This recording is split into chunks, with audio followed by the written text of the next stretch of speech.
Come all you poor workers, good news to you I'll tell, how the good old union has come in here to dwell. Union talk radio program in these southern United States. This is the Valley Labor Report. My name is Jacob Morrison. My co-host is Adam Keller. If you have anything that you would like to talk to us about this morning, we've already opened the phone lines, folks, so that phone number is 844-899-TVLR. That is 844-899-8857. We would love to hear from you. What's on your mind? Ask us a union question. Ask us a question about the news. Whatever it is, we'd love to talk to you. That phone number, again, is 844-899-TVLR. I wanted to start with talking about DOGE a little bit. We're going to talk a lot about immigration later on in the program. We're going to be having Luis Leon to talk to us about the protests and ICE activities across the country and how labor is responding. But I also don't want us to lose sight of what the federal government continues to do and has been doing since Inauguration Day back in January, and how much of a failure it is even from leaders within the DOGE project. And I'm going to be playing for you an interview that one of the senior DOGE people, a tech bro, a founder in Silicon Valley of some Gumroad, it's some company, I don't know even what they do, but supposedly it's a big deal. And he was one of the leaders of DOGE, and he has been unceremoniously fired recently.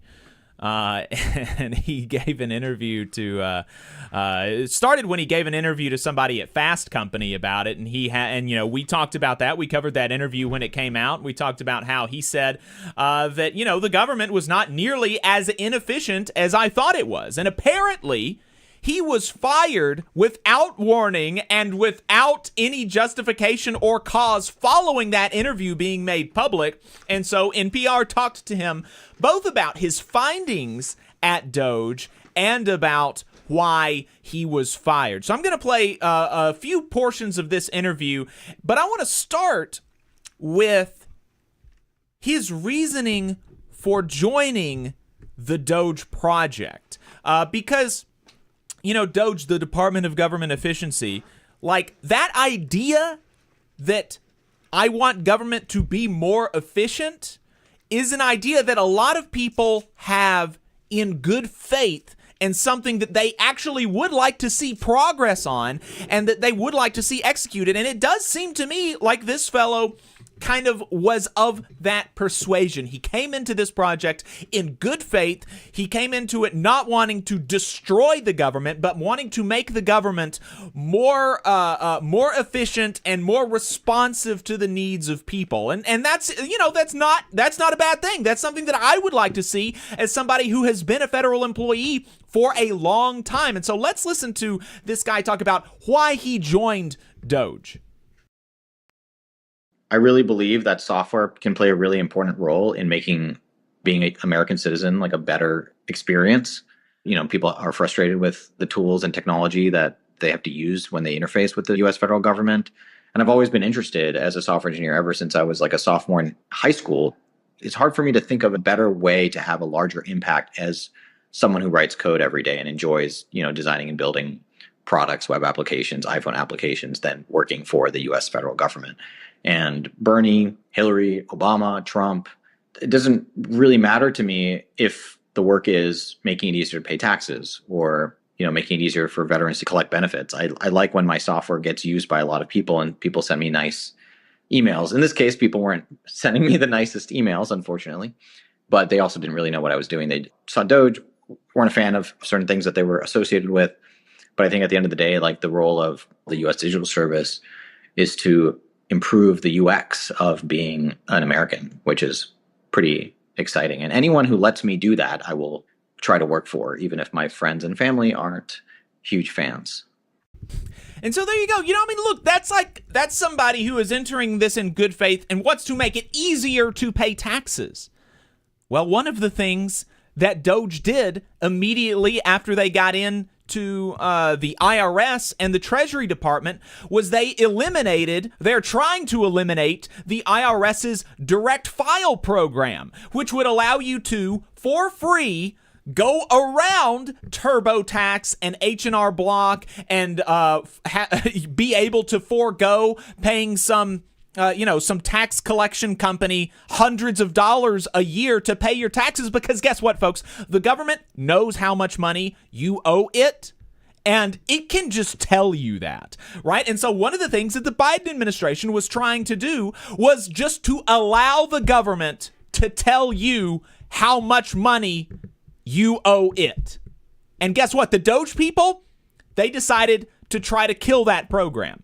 They decided to try to kill that program because guess what? TurboTax doesn't want this direct file program to be available to citizens for free. They want to make it more difficult for people to pay taxes. They want to make it, and they want to be able to be a middleman, right? They want to be able to collect a rent, to collect a fee on you paying your taxes. And the Trump administration was like, okay, well, we're fine with that. That's fine. We're fine with, you talk about waste and inefficiency, right? It's just totally ridiculous. And so he talks about, he talks some about like why he went into the Doge project, why he wanted to be a part of this thing.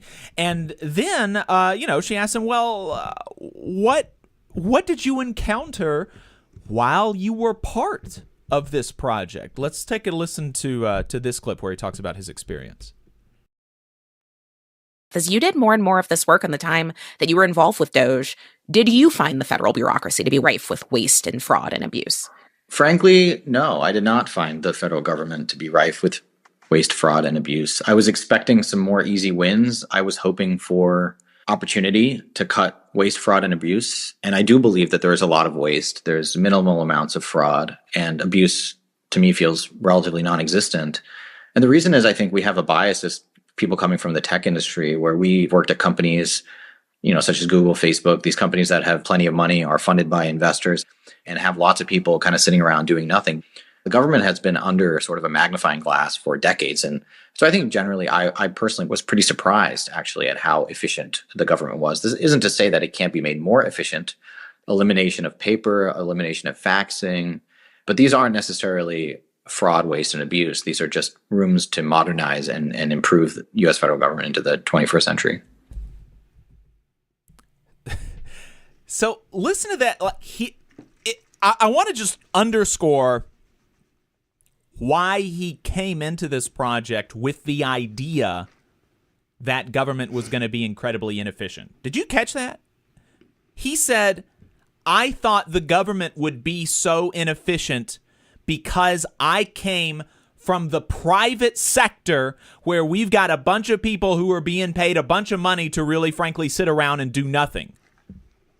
That was his experience in the private sector, in the tech industry. That's supposed to be like the cutting edge of capitalism, right? That's what we're told. The tech industry, cutting edge of capitalism. This is one of the most productive sectors of the economy.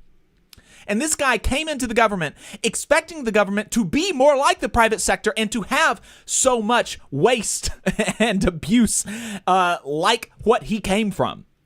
And he went into the government and he was like, oh, that doesn't actually exist. There's not actually a bunch of people sitting around doing nothing, getting paid big dollars to sit around and do nothing.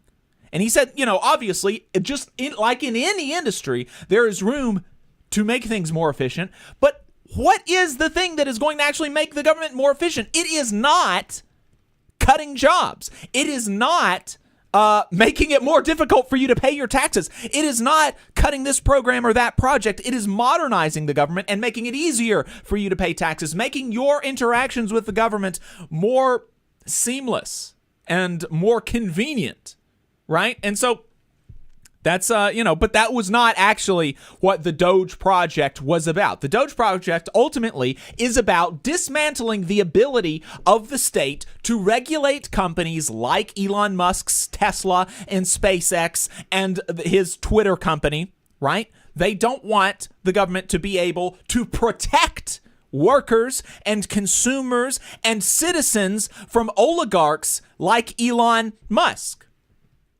And so, it was a big failure. The Doge project has basically been a big failure on the thing that it is selling to people, right? It's a big success in what it's actually been about. It's been a big success in making it more difficult for the federal government to protect workers and consumers and community members. But it has been a huge failure in doing actually what they sold to people, which was making government more efficient. It has not done that. And so, the question then is why? Why has it failed? And he answered that question in this clip. When you did identify inefficiencies at the VA, I wonder, did you often identify the public interest reasons for why things might have been the way that they were? Definitely. The sort of first thing that comes up anytime you question, why does a veteran's disability claim take 133 days on average to process? The answer is not because people are just sitting around doing nothing all day long. It's because there are a lot of rules and regulations that Congress has put in place over decades that just make it very, very complicated. So there you go. These things are complicated. It's difficult work, and it's made complicated because of the restrictions that Congress has placed on these government agencies. It is not just that federal government bureaucrats have gone around creating these rules and regulations to make their jobs more difficult for no reason, because they love wasting people's time and wasting people's money. That's not actually why, to the extent that it is, the government is inefficient. It's inefficient because of Congress and things that Congress has done. And so, so he was talking about that, and then she asked, well, why were you fired then, right? I mean, you're talking about this. Doge is supposed to be one of the most, Elon Musk says, maximally transparent. And yet this guy who was being transparent about his experience, he seemed to have a different view than Elon Musk, but he was being transparent. And so, why can't people with different views express what their experience has been? Well, let's listen to why he to what happened when he was fired. Can you walk us through what happened before you were let go? Yes. So I probably stupidly was asked by not even a journalist, but a writer who just has a blog about my business going open source. And I spoke to him. He had a bunch of questions about me working for Doge, and I felt that Elon was pretty clear about how he wanted Doge to be maximally transparent. That's something he said a lot in private and publicly. And so I felt, okay, cool. I'll take him at his word. I will be transparent and, sort of an ask forgiveness, not permission sort of thing. I said mostly that the government was not as inefficient as I was expecting. And then my access got revoked pretty shortly after. I didn't get notified. I was basically ghosted. And I just got an email notification that my access was no longer valid. So there you go. I mean, that's pretty wild. Just the kind of brazenness of this sort of thing. And IRS employees are now talking about how these job cuts are going to make it more difficult to modernize the IRS. In the Government Executive, it's like a trade journal about federal agencies. They report that the IRS budget lists a nearly 60% reduction to IT and support staff in the coming fiscal year, from 10,300 people in 2025 to 4,250 employees. That means that the loss of 2,000 tech employees is only about half of what's to come. If all of those who signed up for the administration's delayed resignation offer are approved to leave and layoffs resume as anticipated, the overall IRS workforce reductions could bring the agency below 60,000 employees. That would mark a reduction of more than 40% since Trump took office. What is that going to do? It is going to make it more difficult for the IRS to modernize its technologies. It is going to, eliminate the direct file program. You are going to be forced to continue to pay hundreds of dollars to middlemen like TurboTax and things like this. And it is going to make it more easy for billionaires like Elon Musk to cheat on their taxes. When the IRA was passed with money to increase hiring at the IRS, there was a lot of fear mongering about, this is going to increase audits on normal working people. Well, the IRA has been law for a while now. The IRS did staff up for some amount of time before Trump came into office, and we have the data, and we can see that audits on working people, on people who make under like $500,000, did not go up even a fraction of a percent. You were no more likely to have been audited by the IRS if you are a normal person during the Biden administration than you were before. But guess what happened under the Biden administration? Audits for the top 1% increased significantly. And cutting the staff is going to make it more difficult for the IRS to do audits on people like Elon Musk. And so those audits are going to go down. We are going to lose significant revenue because people are going to cheat on their taxes.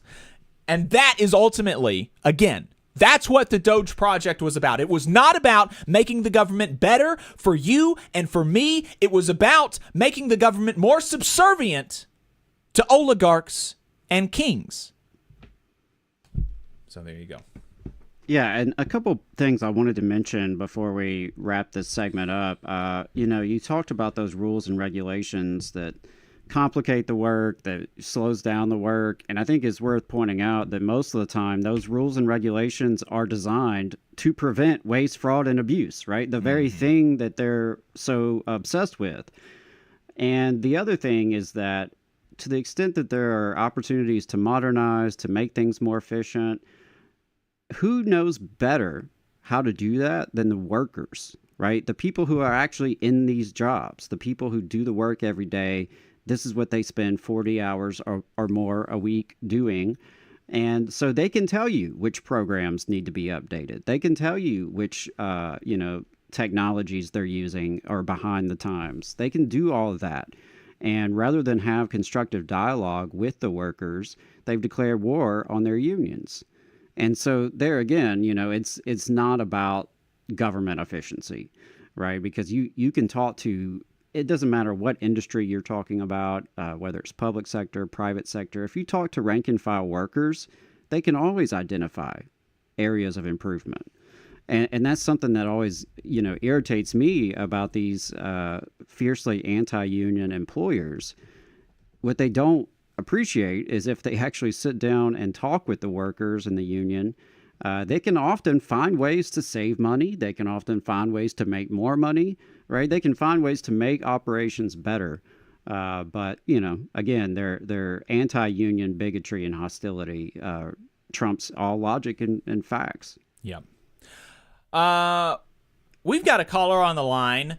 Which Sides is calling from a 205 area code. We're going to talk to her. We like to do a union profile during this time slot every Saturday morning. If you're a member of a union and you would like to see your union profiled, please let us know at tvlr.fm/contact. We want to we want to do what we can to profile folks in the labor movement in the South, talk about the work that they are doing. Which Sides is an employee for Alabama Arise, a progressive nonprofit advocacy organization in Alabama. She is Alabama Arise's storyteller. She's a writer and journalist in Birmingham, and she spent more than a decade working in media and advertising before returning to college as a new mom. She earned a BA in mass communication from the University of Alabama in Birmingham.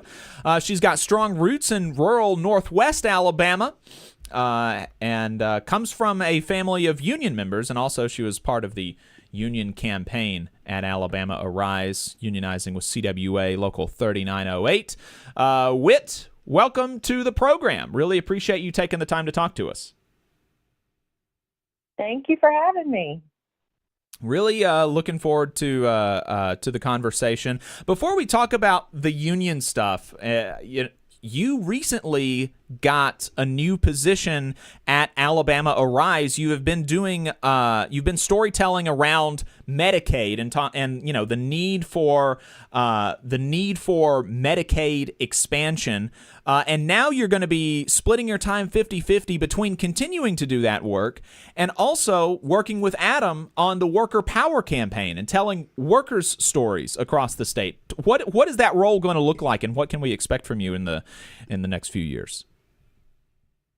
Yeah, so for the past 5 years, can't believe it. Doesn't feel like it's been 5 years. But yeah, I've been working on our collecting stories from folks all across Alabama for our Cover Alabama campaign, which advocates for Medicaid expansion. Over the past year, I've been able to slightly expand that role and be able to talk to families who have actually benefited from Medicaid. So not just uninsured folks and folks in the Medicaid coverage gap, which for your listeners, I'm sure Adam talks about it a lot, but the Medicaid coverage gap is Alabama is a non-expansion state. So we haven't expanded Medicaid. So if you're a worker and you make slightly too much to be eligible for Medicaid, but you can't quite afford private insurance or your employer doesn't offer it, then you're in the gap. And there was, during my tenure at Arise, I think the highest number of folks has been somewhere around like 350,000 Alabamians at one time in the gap. It's awful. But yeah, so I've been working on that, collecting stories. And then recently, I was given the opportunity to expand my role and start talking to workers across the state. And so as we know at Arise, we work on lots of different policy issues, whether it's criminal justice, workers' rights, Medicaid expansion, SNAP and hunger-related advocacy. So it feels like we've been collecting those stories for a long time now, and I'm excited to make it official. Yeah, absolutely. I'm really glad to have you as a part of that campaign, and looking forward to hopefully our work overlapping more over the next few years. But you know, we're a union radio program, and so we wanted to talk to you about the union at Alabama Arise. Y'all just ratified a new collective bargaining agreement. Can you talk to us about why you decided to support the union campaign at Alabama Arise? It doesn't sound like you hate your job. I don't. and so, you know, a lot of people have this idea that, oh, to unionize, if you unionize, that means you hate your job, you hate your boss. Is that true? Do you hate the people at Alabama Arise? Absolutely not. So I would say I'm comfortably middle-aged. I turn 40 next year, and Arise is definitely the best job I've ever had and the best people I've ever worked for. And so joining a union for me, you mentioned a little bit about how, you know, I come from a family of people that have been in unions. I talked to my dad, you know, a couple of weeks ago, and I am at least the third generation of unionized workers in my family on both sides. They're coal miners, shipbuilders. My grandmother worked in an egg factory and later at a metal shop. So, you know, I feel a deep connection to that personally. So when the prospect of organizing our shop came up, I guess I was with it from the start. But to your point, yeah, I think being a part of this unionizing campaign and getting our contract just sort of solidifies, if you've got a good thing, let's try to keep it. Let's codify it in language. Let's make it official. And all of the benefits that you get, like this is just not a small example, but an example. You know, our office is very generous. Since we work pretty hard during the legislative session, we'll get breaks where our office was sort of informally closed during certain weeks. And so, you know, we really loved having that. We got used to it. And as part of our contract, we were able to put it in language. And so now we can actually formally plan around those days. So it's really nice. We had a lot of benefits. We just wanted to make sure we were able to keep them. And with CWA's help, I think we were able to do that. That is awesome. And what would you say is the thing in the contract that you're most excited to have in writing? Do you think it's that vacation in the summer? Well, that's nice. I mean, there's another thing that, you mentioned, you don't have to, um, you know, just unionize when things are bad. So we get a lot of great. There are a lot of good perks for working for Arise and not just being part of, the worker power movement. I would say admin wise, like being able to have additional leave now. So, we have leave, we had PTO, we had sick time, and we had a few other leave, but I think we were able to get at least an additional week, maybe even more. I think a couple of weeks, depending on what kind of leave it is. So now we have leave if you need to go to court, if you would like to volunteer in your community, if someone in your family is a victim of domestic or sexual violence. Like, all you got to do is say, like, oh, I'm taking this leave, and you have it, and it doesn't go, it doesn't use up other forms of leave that you have. Right. So, yeah, we're incredibly lucky. We get voting leave too. Like, yeah, like I said, I believe we're spoiled. Well, that's great. I love to hear it. And I've been a member of Alabama Arise for a long time. You can join Alabama Arise if you want. You can go to alarise.org. And so as a member of Alabama Arise, I was so happy to see the organization as an employer treat its employees with so much respect throughout this process. They voluntarily recognized y'all when you, as the employees, went to management and said, we've decided to form a union. Even a lot of progressive nonprofits will say, well, we don't respect what you're telling us right now. We're going to put you through this whole election process with the NLRB. And while that is going on, we're going to bombard you with all of the reasons why you shouldn't unionize. Alabama Arise never did that. They respected you through the bargaining process, and it came out with a good contract that it sounds like everybody is really happy with. And so, I've been really happy to see that from the organization as an employer, as a member myself.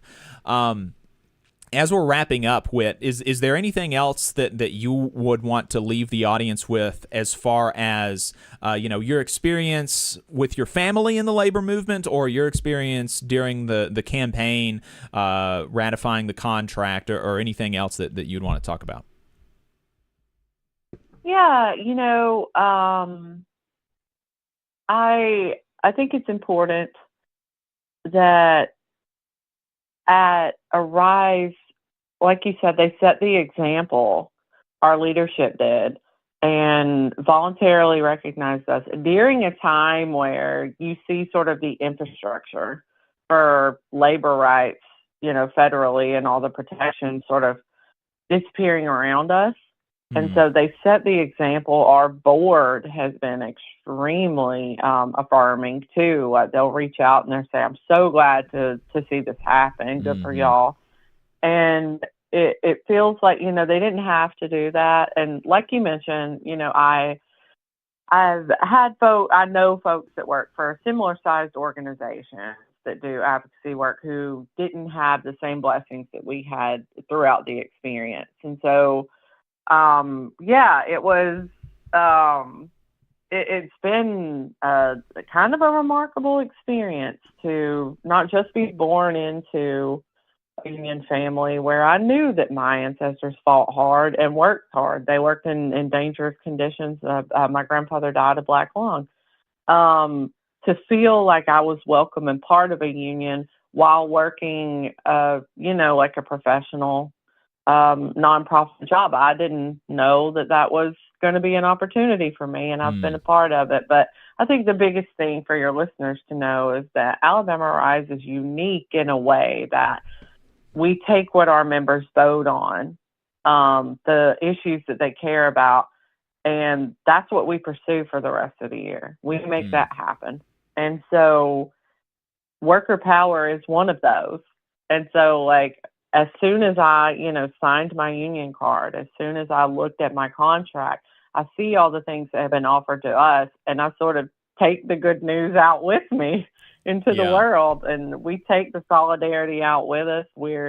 Now my job is going to be collecting stories of workers all across Alabama. So whatever your issue is, whatever whether it's tough working conditions, whether you don't believe you're being paid well, whether you're having transportation issues, you're having healthcare issues. Nothing happens in a vacuum. And so I am in a unique position to be able to share your stories as part of the work that Alabama Arise does. Like, what a blessing, you know?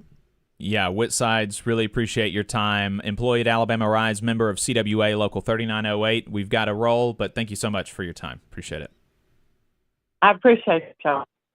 All right, we'll be right back, folks. The attorneys at Maples, Tucker & Jacobs have stood with the working people of Alabama for over 40 years, providing skilled legal representation for your workplace injury claims. When you are injured on the job, it can be a scary time. The attorneys at Maples, Tucker & Jacobs have the experience to guide you through the process to make sure that you and your family are properly taken care of and your rights are protected. If you need help, call the attorneys at Maples, Tucker & Jacobs at 855-617-9333 or visit online at www.mtnj.com. No representation is made that the quality of legal services provided is greater than the quality of legal services provided by other law firms. Support for the Valley Labor Report comes from the International Federation of Professional and Technical Engineers Union. Learn more by visiting www.ifpte.org. Are you looking for a better future, a career that can have you set for life, and to be a part of something that's bigger than yourself? If you are, then consider a skilled trades apprenticeship with the International Union of Painters and Allied Trades. The work of IUPAT is all around us, from the industrial painters who work on the bridges to drywall finishers, floor coverers, the glazers who install the glass in our skylines, and so much more. With an IUPAT apprenticeship, you earn while you learn and receive benefits while learning the trade, including a pension. We provide world-class education free of charge. That's right, no student debt. Our starting salaries for apprentices that graduate is above the national median salary with benefits for entire families. And you have the flexibility to take your trade wherever you'd like in the country to work. IUPAT District Council 77 covers our entire region, so give Adam Booth a call at 205-603-3142 for more information. Again, that phone number is 205-603-3142. Come build a better future with us today and join IUPAT. We're the nurses, firefighters, and claims representatives that help keep our government services running. We respond to natural disasters. We care for our nation's veterans, and we investigate discrimination in the workplace. We are federal and D.C. government workers, and we are proud to serve the American people. Working in more than 70 agencies across the government, we know we can fulfill our mission because our union has our back. Learn more at AFGE.org. Paid for by the American Federation of Government Employees, AFL-CIO. Since 1889, the National Association of Letter Carriers has protected the rights of city carriers as they deliver the mail and offer support for their community. The Alabama State Association of Letter Carriers makes their legislative voices heard when it comes to issues involving the U.S. Postal Service and the working members of the union. The National Association of Letter Carriers has been longtime supporters of the Muscular Dystrophy Association and the Stamp Out Hunger food drive. This message is sponsored by the Alabama Association of Letter Carriers. To learn more, visit NALC.org.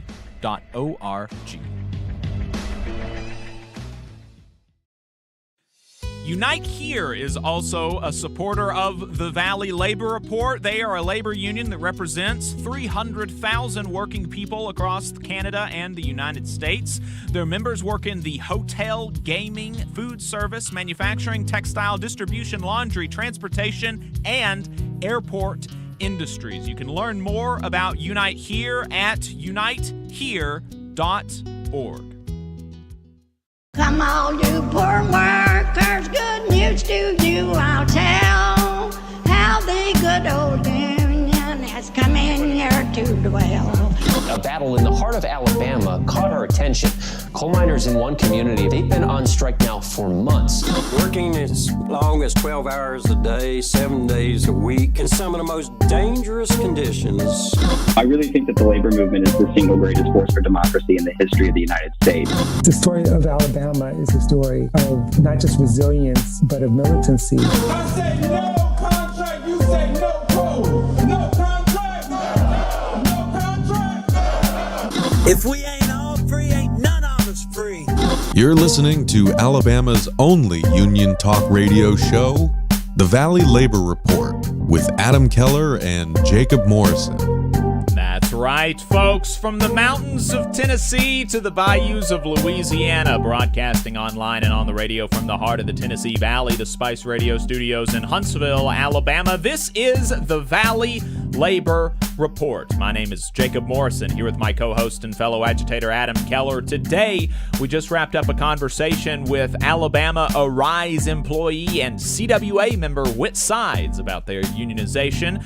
We also talked some about how much of a failure DOGE is, and we will soon be speaking to Luis Leon about the immigration raids across the country and labor's response. We'll be talking about all of that and more on today's program. If you want to be part of the show today, we've got a phone number and the line is open. That phone number is 844-899-TVLR. That is 844-899-8857. You can also leave us a voicemail throughout the week.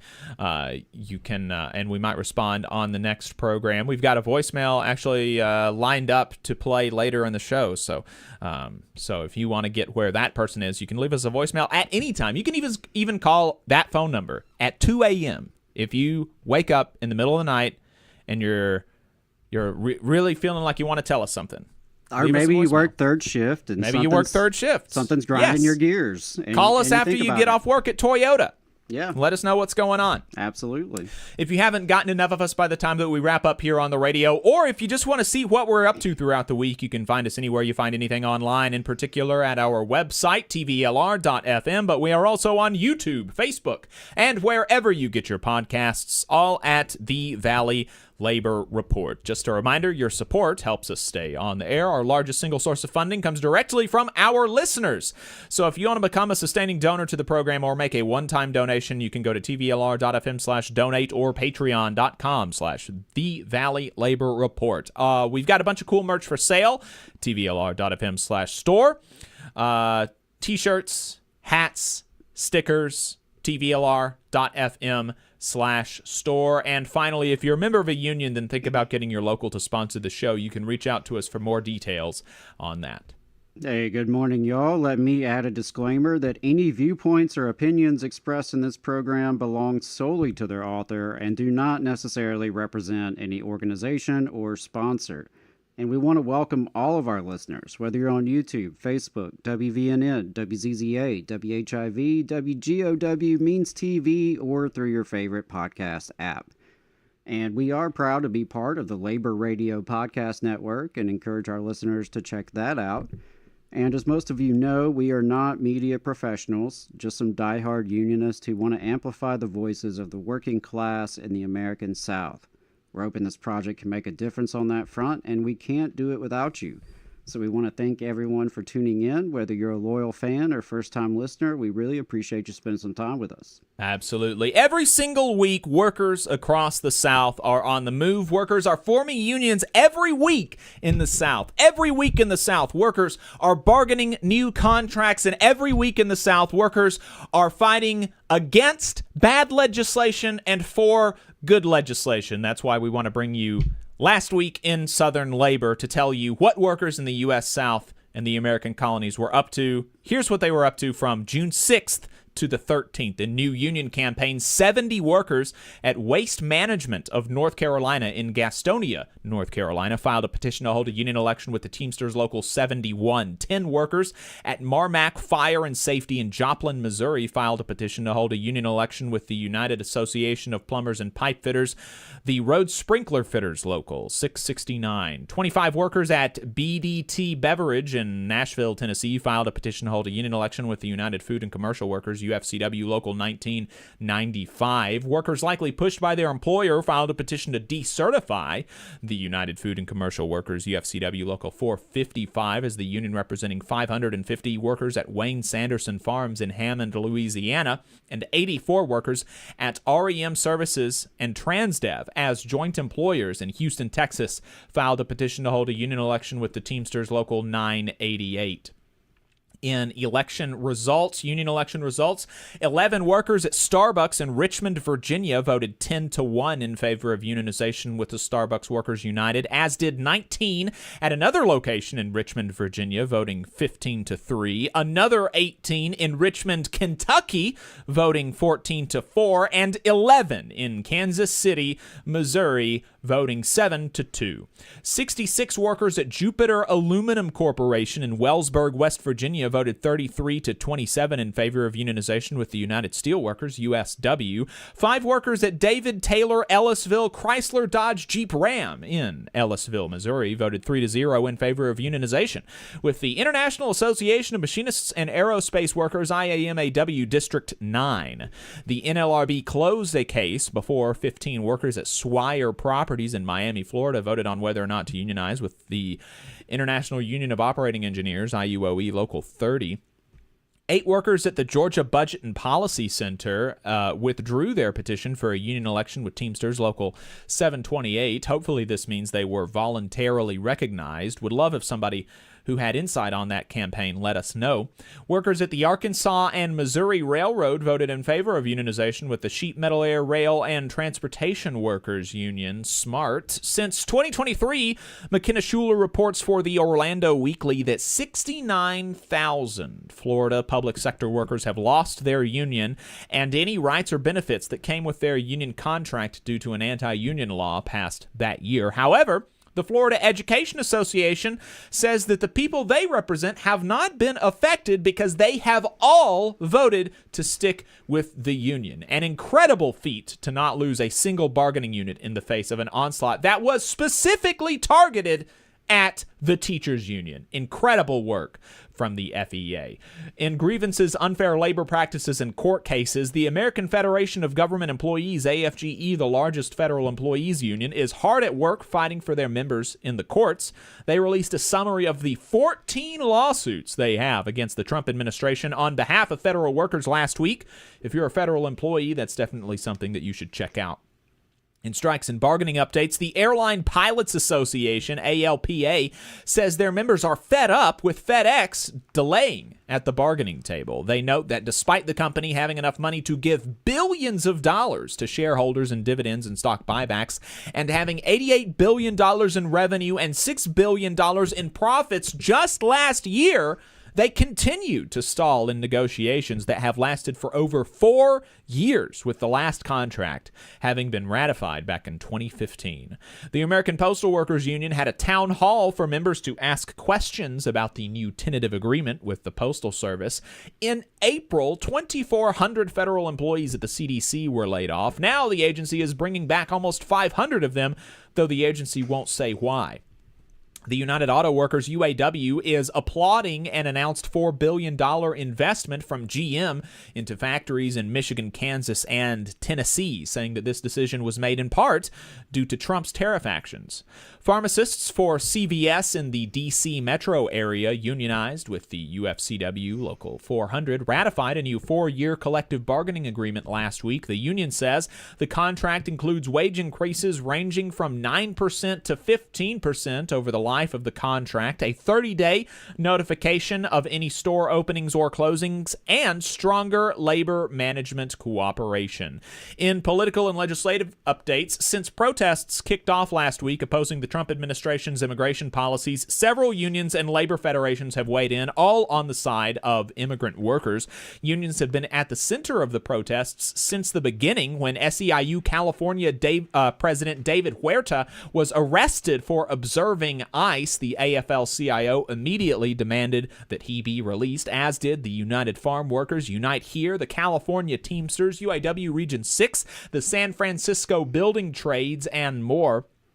Huerta has been released, but he has absurdly been charged with a felony. In footage from the protests, it's been clear to see the deliberate targeting of journalists. The Communication Workers of America, CWA, which represents thousands of journalists in its affiliate, the News Guild, said in a statement that, quote, violent intimidation of journalists is unacceptable and threatens one of our most fundamental rights as Americans, the right to a free press. The United Electrical, Radio, and Machine Workers, UE, has said these actions represent a step towards authoritarianism, and the Texas AFL-CIO is calling for a release of all unjustly detained, an end to the lawless raids, and that immigration proceedings uphold principles of due process, and that Texans' right to assemble is respected.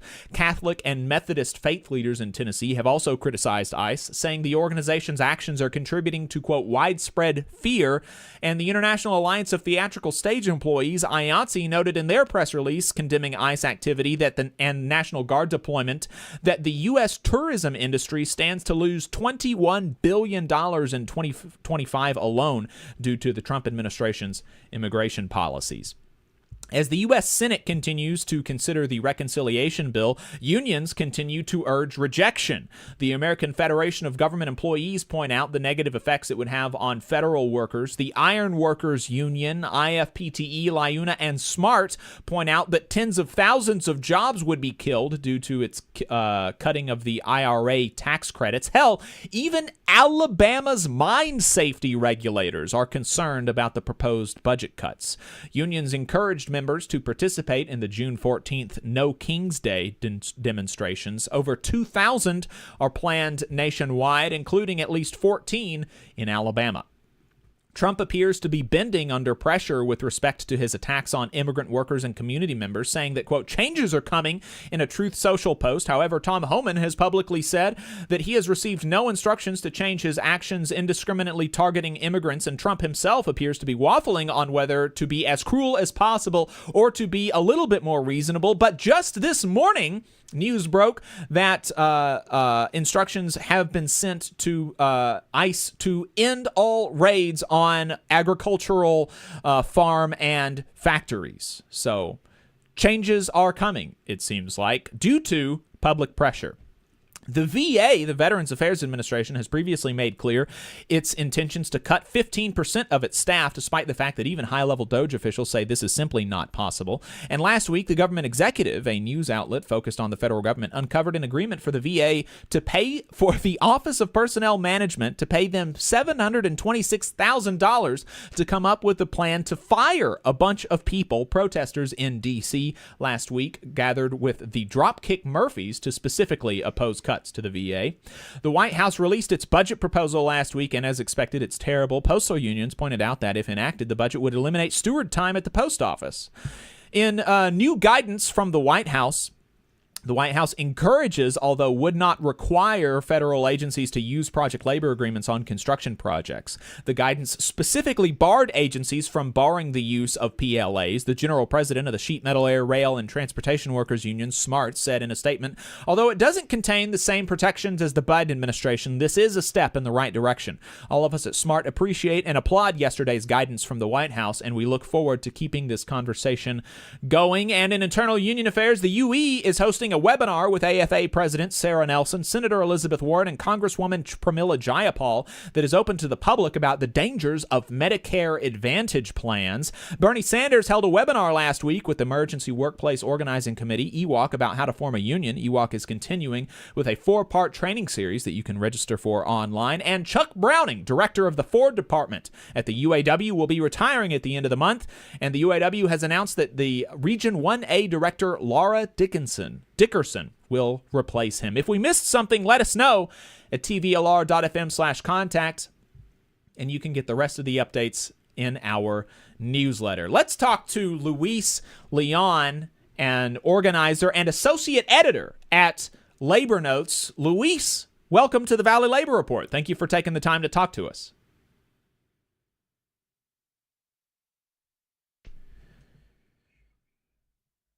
We're not hearing you, Luis, if you can hear me.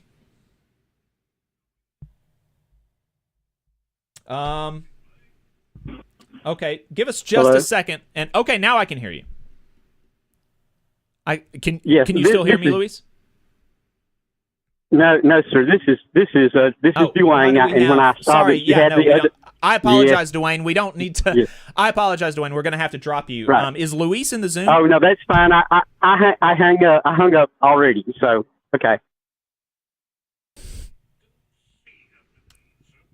Okay. So Luis is not in the Zoom. Okay. Appreciate it. So Luis Leon, like I said, is an associate editor and organizer at Labor Notes. Really looking forward to talking to him. He has been doing a lot of good work around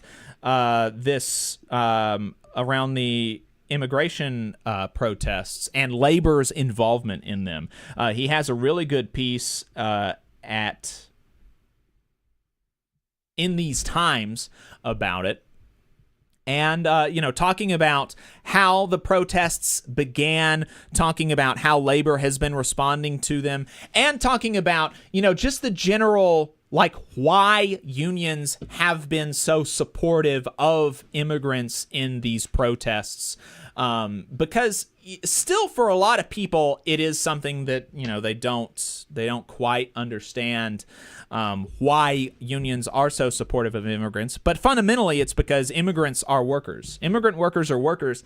And so attacks on immigrant workers do not benefit the rest of us. They are...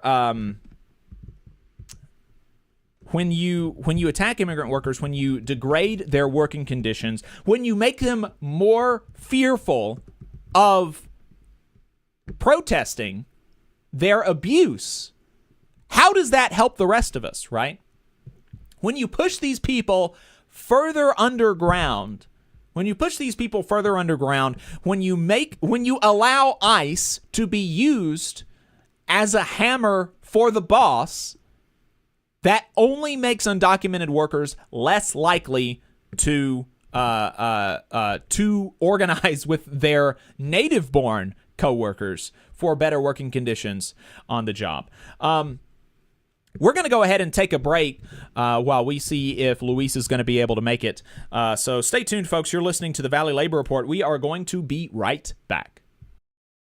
The Laborers International Union of North America, LIUNA Local 366, is proudly recruiting North Alabama local workers to work construction and nuclear plant maintenance. If you're interested, please contact April at our training center to start the process at 256-904-1753. No experience is needed. We offer free training, but you must be able to pass a background check and a drug test. Local hiring that grows our community with good-paying jobs that have benefits is our mission. Live better, work union, Local 366, feel the power. The Valley Labor Report is also supported by the Communication Workers of America. Learn more at cwa-union.org.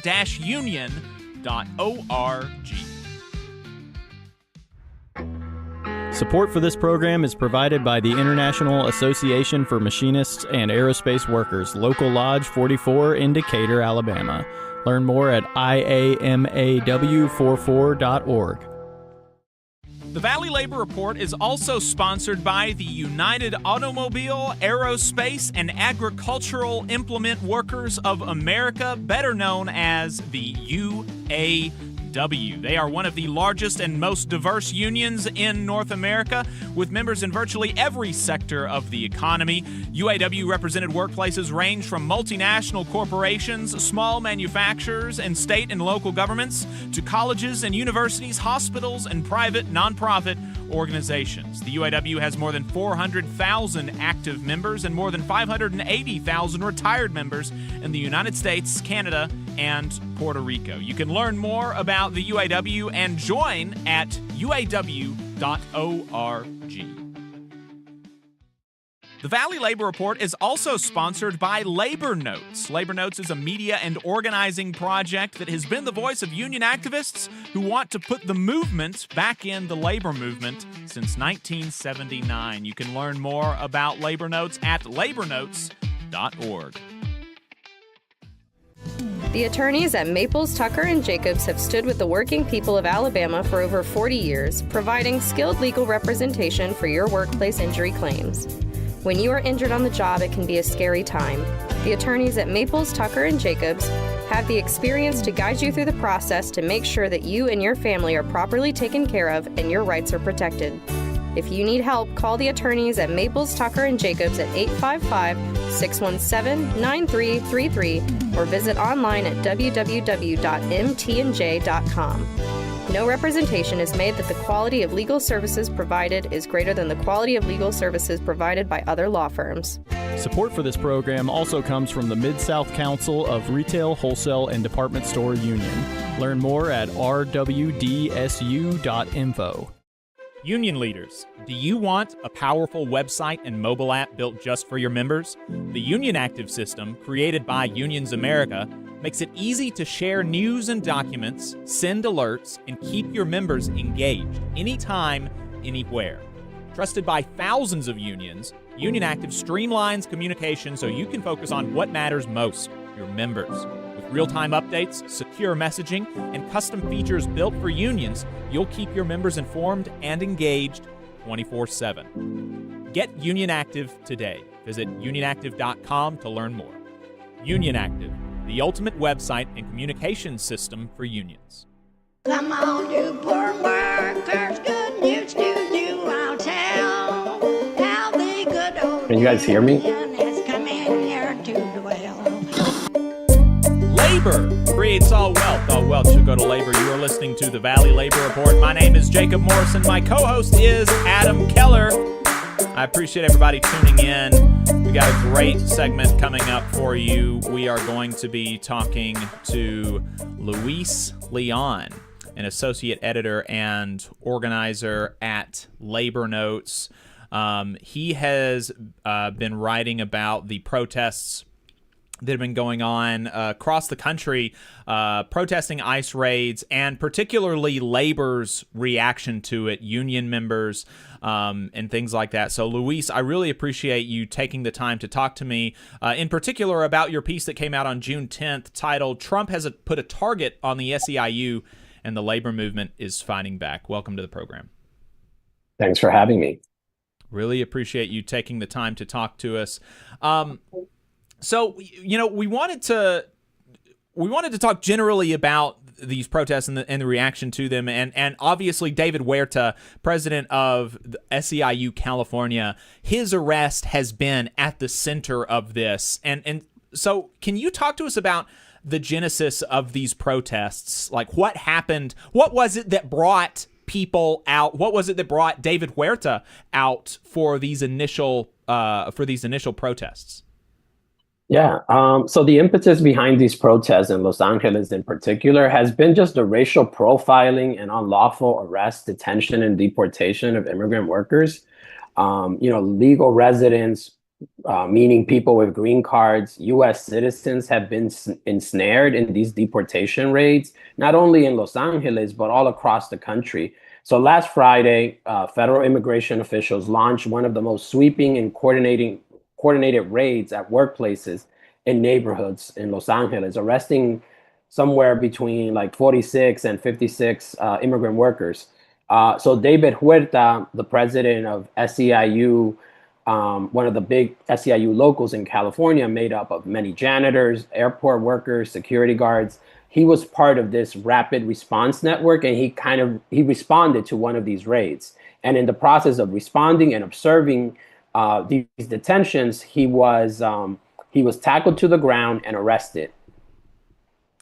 And the video is out there for people to see. He's been charged now. He has been released at this point on a $50,000 bond, but he has been charged with felony obstruction of a law enforcement officer or something like that, potentially faces up to 6 years in prison.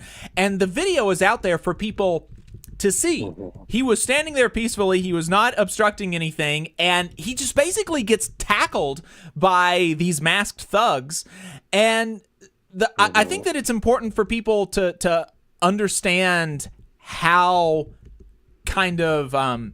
how indiscriminate ICE is being with these raids and with the targeting of people, because that is something that's been, people are obviously opposed to the indiscriminate targeting of undocumented immigrants, even if they are undocumented. If they're not hurting anybody, they're going and they're working, they're active in their communities and things like that. Most people are like, leave those people alone. But even outside of that group, there are people that are being caught up in the dragnet, right? That's right. I mean, since January, heavily armed federal agents have roamed the country in unmarked cars, wearing a mask and arresting people without warrants.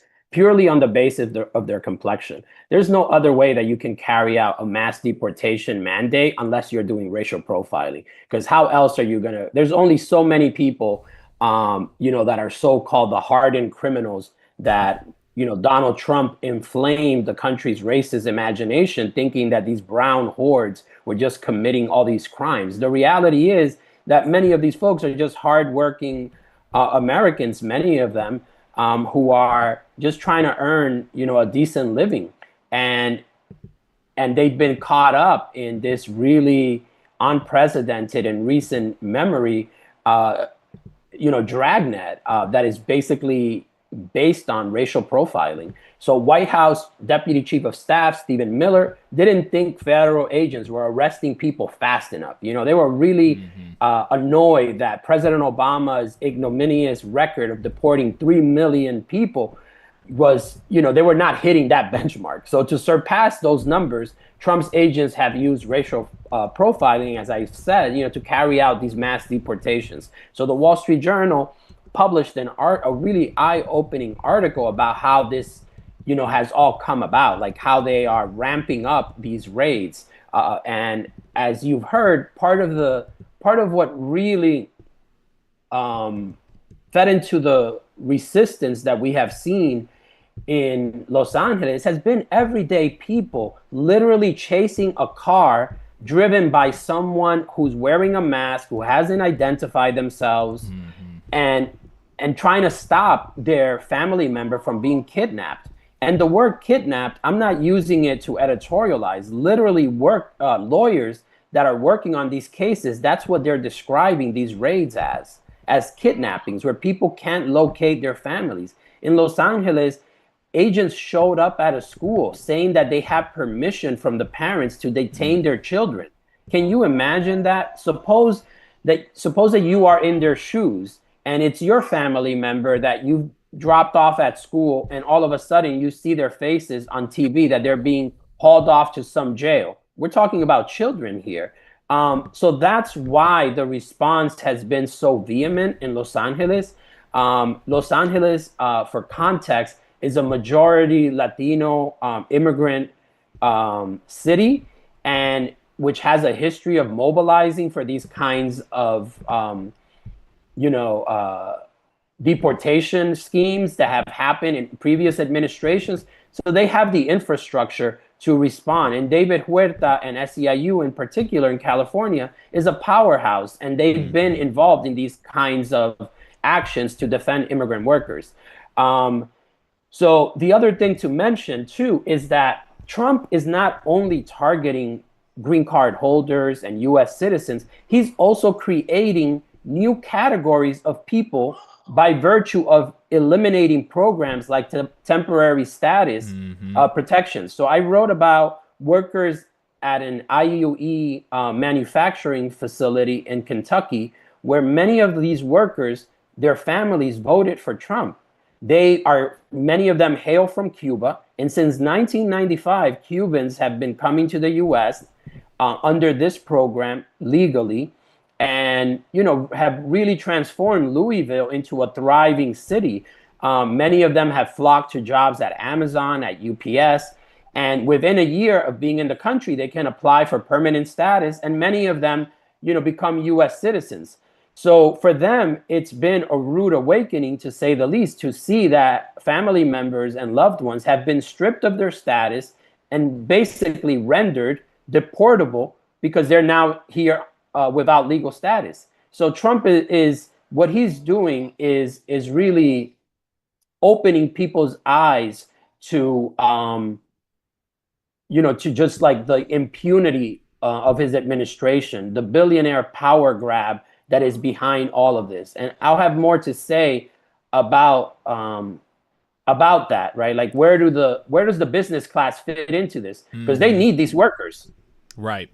It has been really there. My mind is going in, and there's so many different threads to this story that is important for folk that is relevant for people to hear. And I definitely encourage people to check your writing out at Labor Notes. That story about the Louisville union members who are being rendered deportable as we speak, who came here legally, right? They came here the right way, in big scare quotes, as much as that phrase is overused. They came here the right way. And now Trump is trying to deport them. And definitely check that out, labornotes.org. And the rest of your writing, it's always really good. I want to stay on Los Angeles for another moment, because we've been seeing the pictures from Los Angeles have been going like spreading like fire online, particularly the ones where there is fire, where there are Waymos burning, and we're supposed to feel really, really sad for the robot taxis, and really sad for this, huge tech company, for some reason. But, we're being shown these pictures, and the implication there is that the whole city is like burning to the ground. There's an insurrection. Things are crazy. Like people can't get around is kind of the implication behind a lot of the breathless coverage. You've talked to a lot of people on the ground in Los Angeles. Is that the feeling that people have on the ground, that their city is in total turmoil and everything is falling apart and they need the National Guard to come in and restore order? The protests have been largely peaceful, but Trump has used a few incidents during the protests, like I said earlier, to kind of inflame the racist imagination, hearkening to tropes of hordes of Latinos waving Mexican and Central American flags and burning down Los Angeles. The Mexican flag in particular has become a potent symbol of the resistance. Kristi Noem, head of the Department of Homeland Security, accused Mexican President Claudia Sheinbaum of encouraging violent protests. Sheinbaum called the charges absolutely false, But I spoke to Chris Siglioso of the Inland Boatmen's Union, the IOW's regional director of Southern California. And, he went to a rally that happened on Monday to demand David Huerta's release at Grand Park. And, what he told me was that, based on what people were seeing on TV, talking to members, they were like, okay, what are we going into? But what he saw was just, thousands of union members rallying peacefully, demanding the release of David Huerta. He was released later that day, but charged with a felony, as you said, Jacob. So yeah, there have been Waymos that have been burned. Yes, that has happened. Yes, workers have thrown eggs at these, armored vans that are spiriting away their loved ones, right? But think about the asymmetry between that. We're talking about eggs, and we're talking about, the National Guard being deployed over the head of the governor, Gavin Newsom, the Marines being deployed, even over the chain of command within the military themselves are like, concerned about this. They don't want to be deployed on U.S. soil, right? So Trump has manufactured a crisis to justify clamping down on any protest to his administration's overreach in terms of how they're carrying out these deportation raids. One thing to note is that there was a Pew Center poll that said that about 80% of Americans, wanted illegal immigrants, undocumented immigrants, illegal in quotes, deported.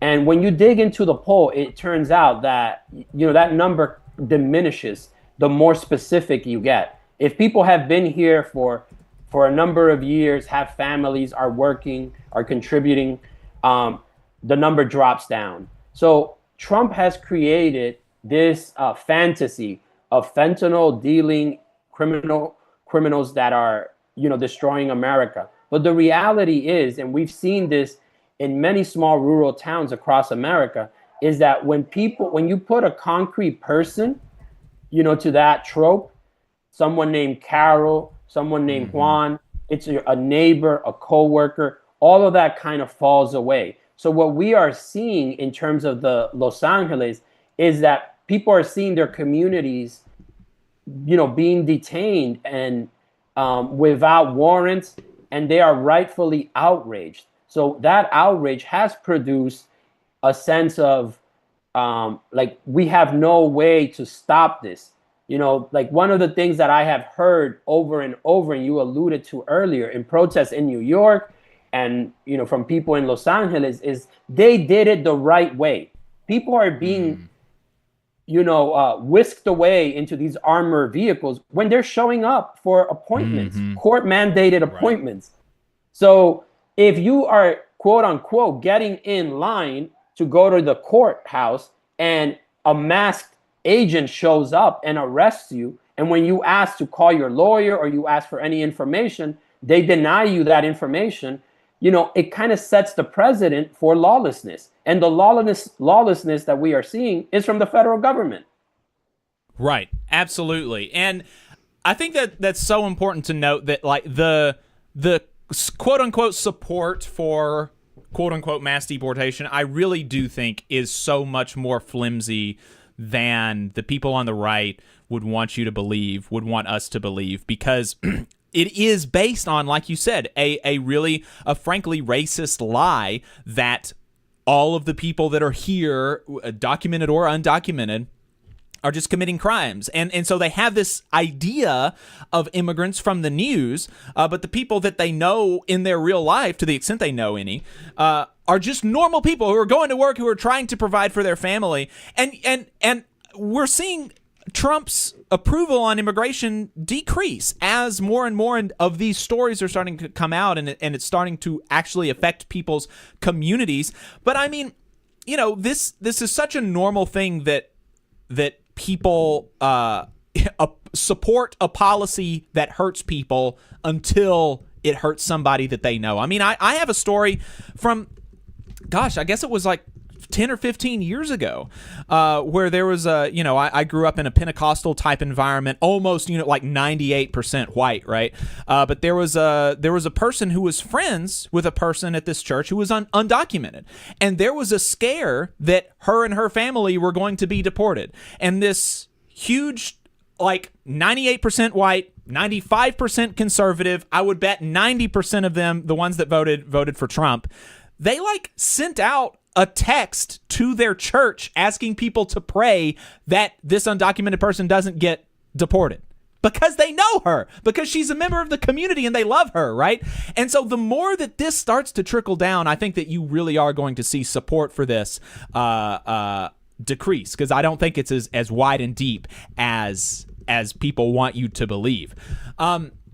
And speaking of, the support kind of falling through, you mentioned the business community. The business community has been reacting in a really big way, and that's at least part of the reason that the Trump administration just today issued new guidance to stop all raids on what were the categories of places? Farms, manufacturers, and meat packing plants? Yeah. So we know, from the last Trump administration, that in particular, the meat packing plants, were really leaned on him to stop, targeting meat packing. And this was during the context of the pandemic. These workers were rendered essential workers. That's one of the placards that I've seen in a lot of the rallies. It's like, we are essential workers. We are not criminals. So what has happened now is that Trump has been forced to back down after pressure from hotel, restaurant, and agricultural bosses, saying that not all immigrants who work in restaurants are criminals. Something that, the immigrant rights movement and many unions have been saying, they've been shouting this from the rooftops. And also it's important to also not give them that talking point about criminals, right? What Trump has also sought to do is expand the category of who's a criminal, right? Because it puts people on the defensive. Are you going to defend a criminal? Are you going to do, and that's been part of their thinking. So they have been expanding the definition of what constitutes criminality. So in this instance, criminality apparently just means that you have brown skin. Right. So now he's kind of laying off in terms of some of the pressure, because agriculture is really big in California. Many of the people that work those jobs, many of them are undocumented. That's just the reality.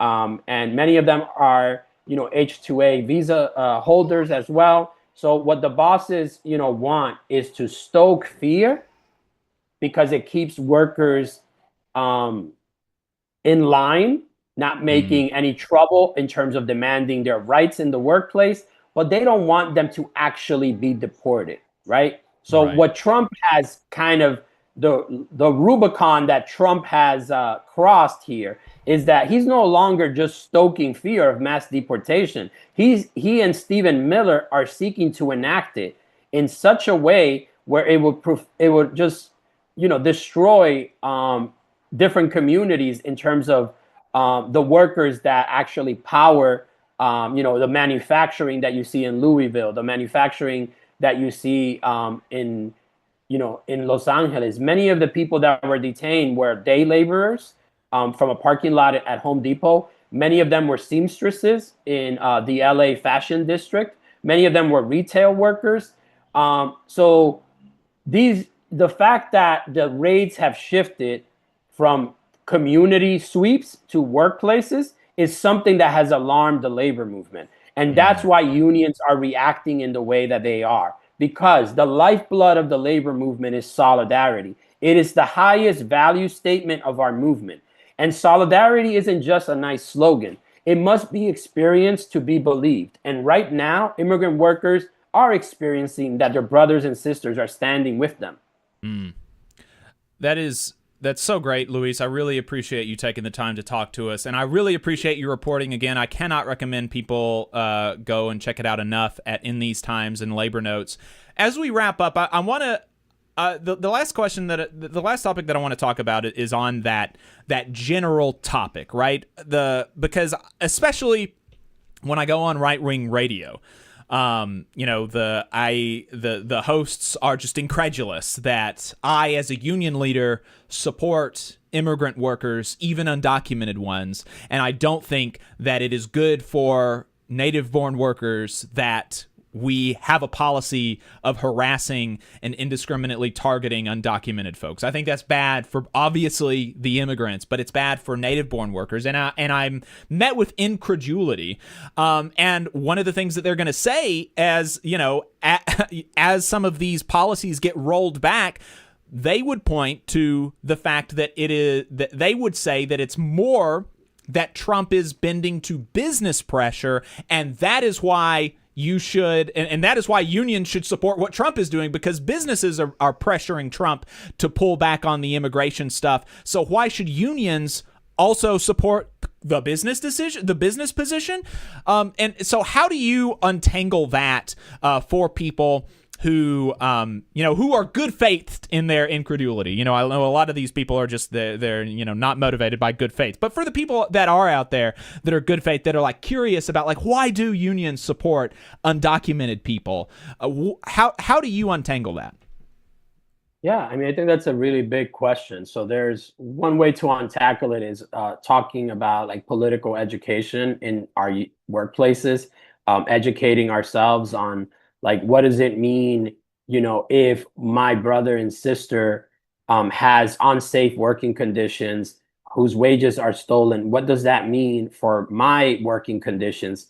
My working conditions are their working conditions, right? So the argument that many times historically unions have made is that immigrant workers, let's say in the building trades, because the building trades control the supply of labor in order to have leverage with the boss, they say, well, they are taking the job at a lower, pay. They're taking a pay cut and undermining our bargaining power. Well, the answer to that, and we saw this with the drywall workers in California, where, instead of unions saying, we're not going to organize drywall workers, the carpenters are not going to do that.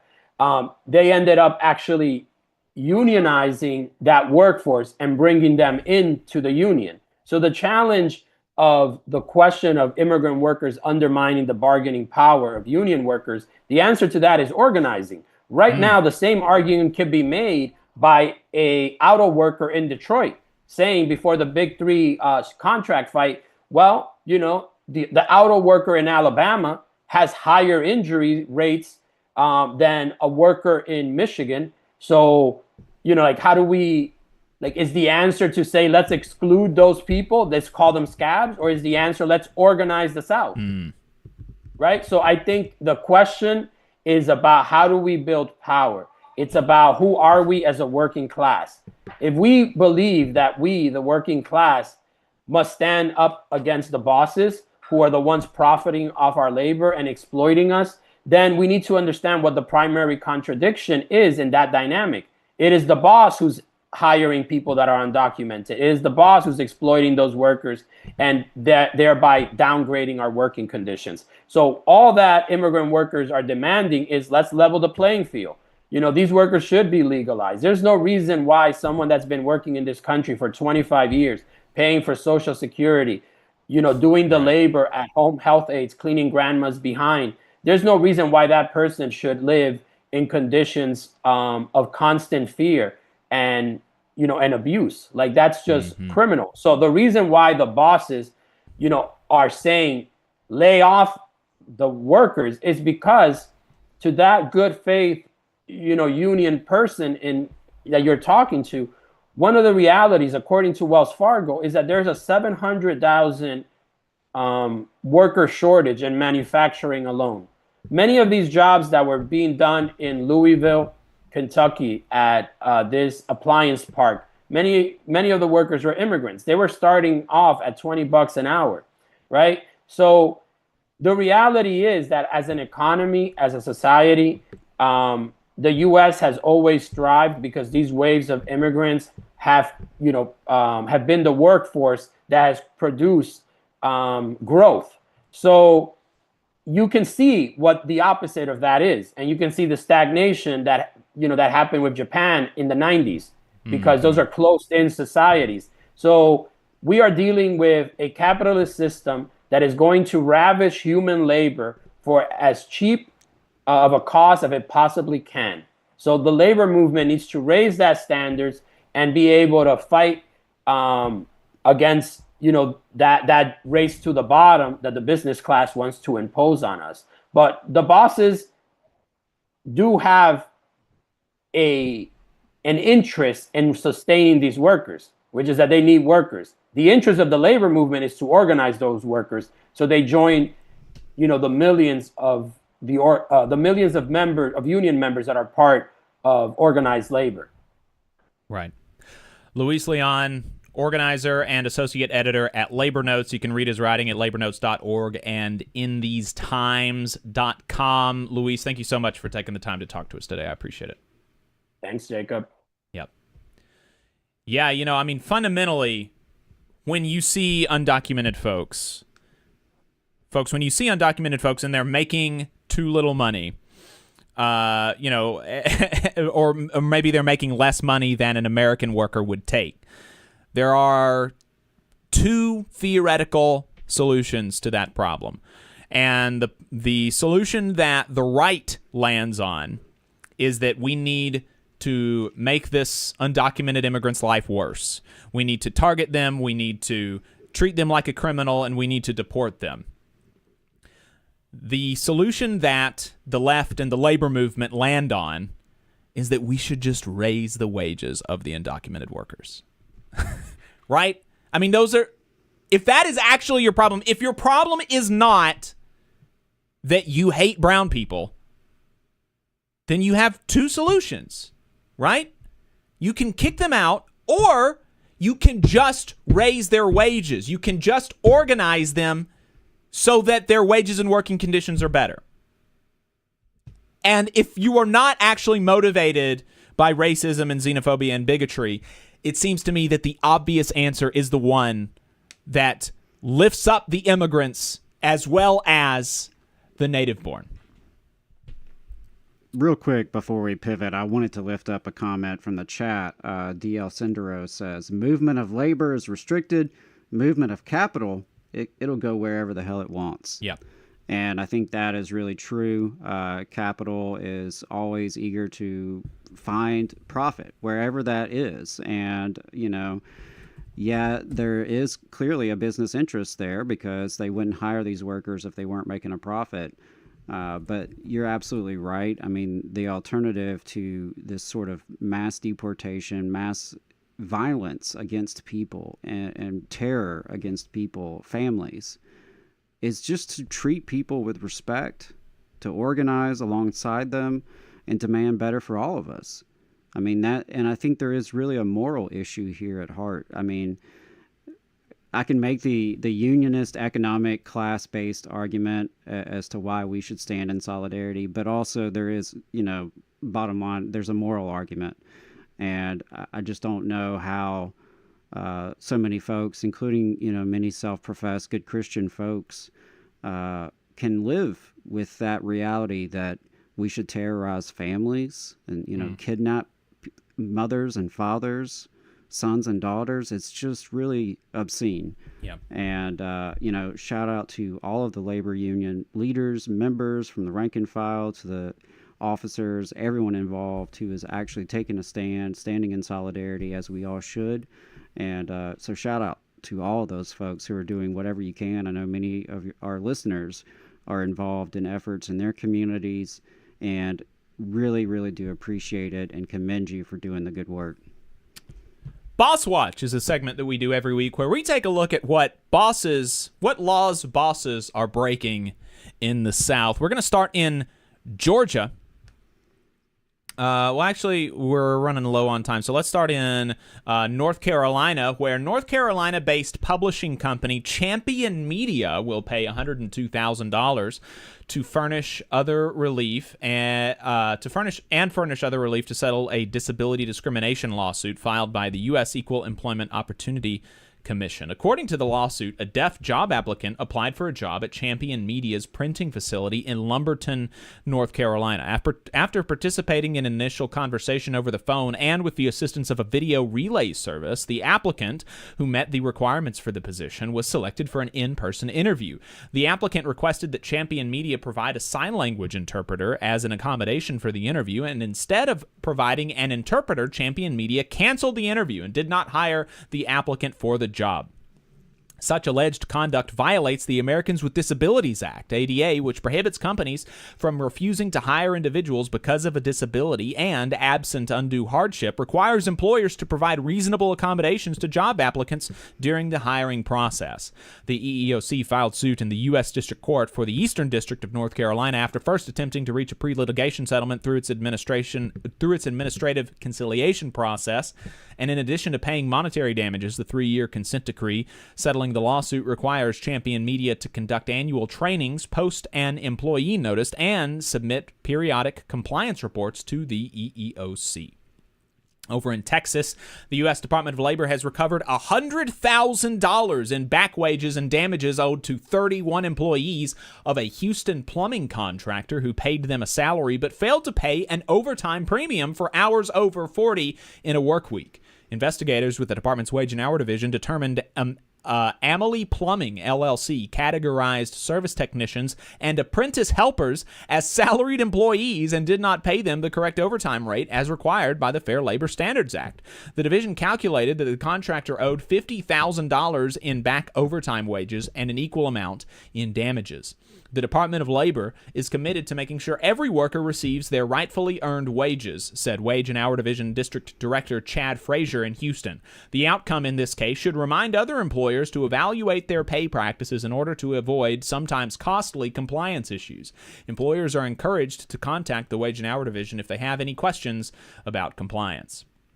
And finally, this segment of Boss Watch Union Busters, covering national updates, is sponsored by Labor Lab. Labor Lab is an employer watchdog organization committed to safeguarding the right to organize through unions, collective bargaining, and mutual aid. They do this by combing through reports that union busters are required to file with the Department of Labor. Here are last week's filings. RB Media in Maryland hired Employer Labor Solutions. Sutter Davis Hospital in California hired Healthcare Labor Solutions.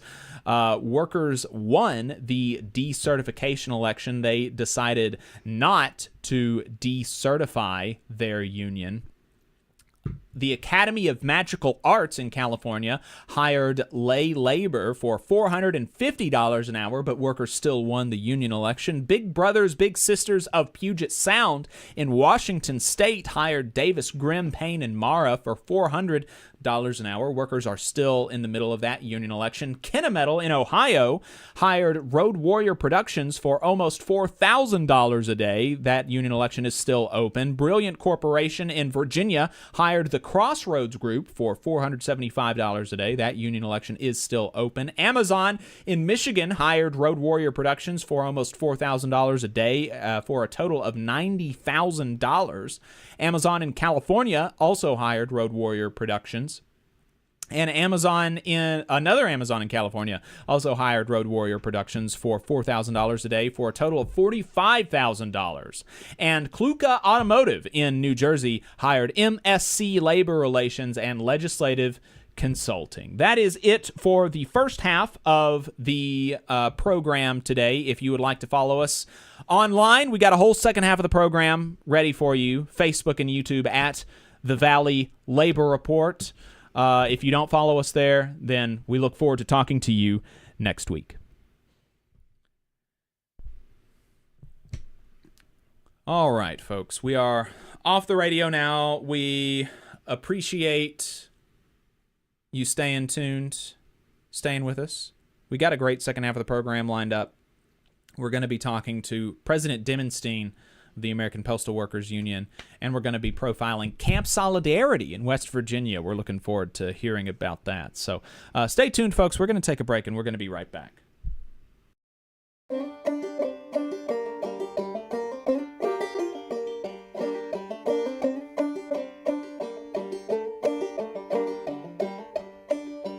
Come on, you poor workers, good news to you I'll tell, how the good old union has come in here to dwell.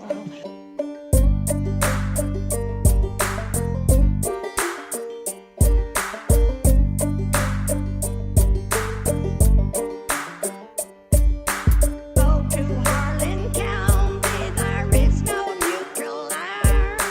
You'll either be a union man or a thug party age player. Which side are you on? Which side are you on? Which side are you on? Which side are you on? Come on, you poor workers, good news to you I'll tell, how the good old union has come in here to dwell. Which side are you on?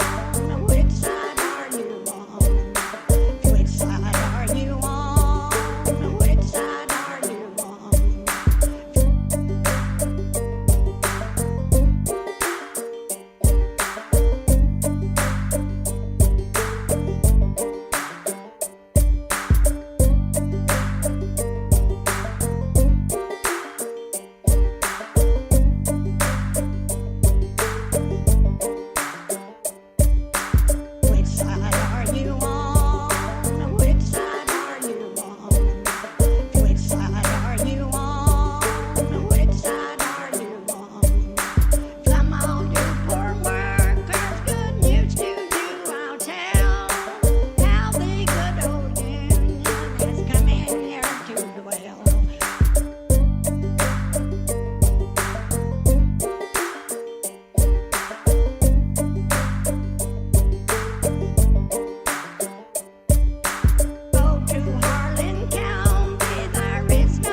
This is Overtime, a production of the Valley Labor Report, the largest union talk radio and online news outfit in the South, coming to you from the heart of the Tennessee Valley in the Spice Radio studios in Huntsville, Alabama. We are run by working people and for working people in the South and all over the country. My name is Jacob Morris, and my co-host is Adam Keller. We appreciate you spending some time with us. If you'd like to call in, the phone number is 844-899-TVLR. We will take calls after President Dimondstein. Adam will take those calls. I got a skedaddle because I'm going to be speaking at the local No Kings rally that is beginning right now. I'm going to be there a little bit late. I'm going to skedaddle after we finish our interview with President Dimondstein. Looking forward to talking to him and looking forward to hearing from folks about their thoughts, if anybody has any. True American in the chat said, being censored as a Republican on this chat, how typical. And just for folks who are maybe not as much in the chat, we do not censor people for being Republicans or having different opinions or debating things in the chat. But if you're being annoying, then we will suspend you just because you're being annoying. And he was being annoying. He was not just being a Republican. He was just antagonizing people and not being productive. So yeah, annoying does come in various political stripes. That's right. Yeah. If you harass me, or not harass, but if you annoy me from the left, I will also suspend you. So all right. So we've got Lloyd Tomlinson. He is the education coordinator for the West Virginia Mine Wars Museum. Lloyd, welcome to the Valley Labor Report. Thank you for taking the time to talk to us. I appreciate it. Thanks for having me, Jason. My dogs picked that exact moment to start howling out the window, so I just had to get up and close the door. Oh, yeah, no worries at all. But we are really excited to talk to you about this. This is the West Virginia Mine Wars Museum is something that so many people in our circle have been to. Camp Solidarity is something that people talk about pretty regularly. And for one reason or another, me and Adam just haven't been able to make it up ourselves. But maybe this year is the year. And we want to talk to you about Camp Solidarity. But before we do that, talk to us about the museum. What is the West Virginia Mine Wars Museum? Well, first and foremost, we're a people's museum, and we tell the story of the miners and their families who fought for their civil and constitutional rights to organize, exercise their free speech, and they basically fought and died to try and organize a union because of the poor working conditions in southern West Virginia during the early 1900s. And we tell the story of the mine wars from about 1902 all the way up to really the culmination of the mine wars, the Battle of Blair Mountain, which happened in late August, early September of 1921. I got the Centennial event stuck in my brain somehow. Right. And why is it important for people to remember the mine wars and what people went through, 100 years ago? Why is that something that we should be teaching people and learning about today? Because it is incredibly relevant today. The history of working people, especially with the West Virginia Mine Wars, has been suppressed for generations. The miners who fought in the mine wars certainly didn't talk about it for a whole host of reasons, not the least of which they took a vow of silence upon joining the Union. They basically vowed not to discuss union business openly, and they took that seriously. So for all the different reasons that they chose not to talk about it, this created a vacuum that allowed the coal industry and the state government to step in and really control the narrative and erase the roles that many disenfranchised people played. So the state basically chose not to talk about it for about 50 years.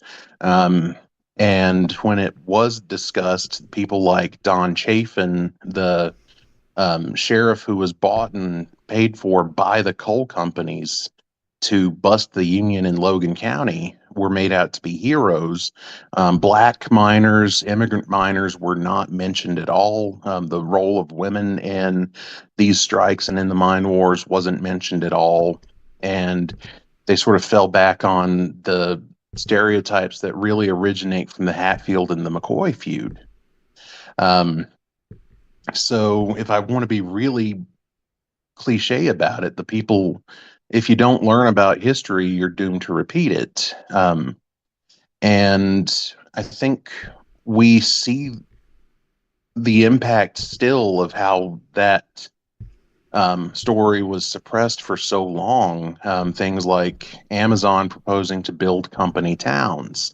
And to get even more topical and into the present, look at what's going on in Los Angeles. The president calling in active duty Marines and occupying the city. At the Battle of Blair Mountain, President Harding sent 6,000 federal troops to put a stop to the miners' march.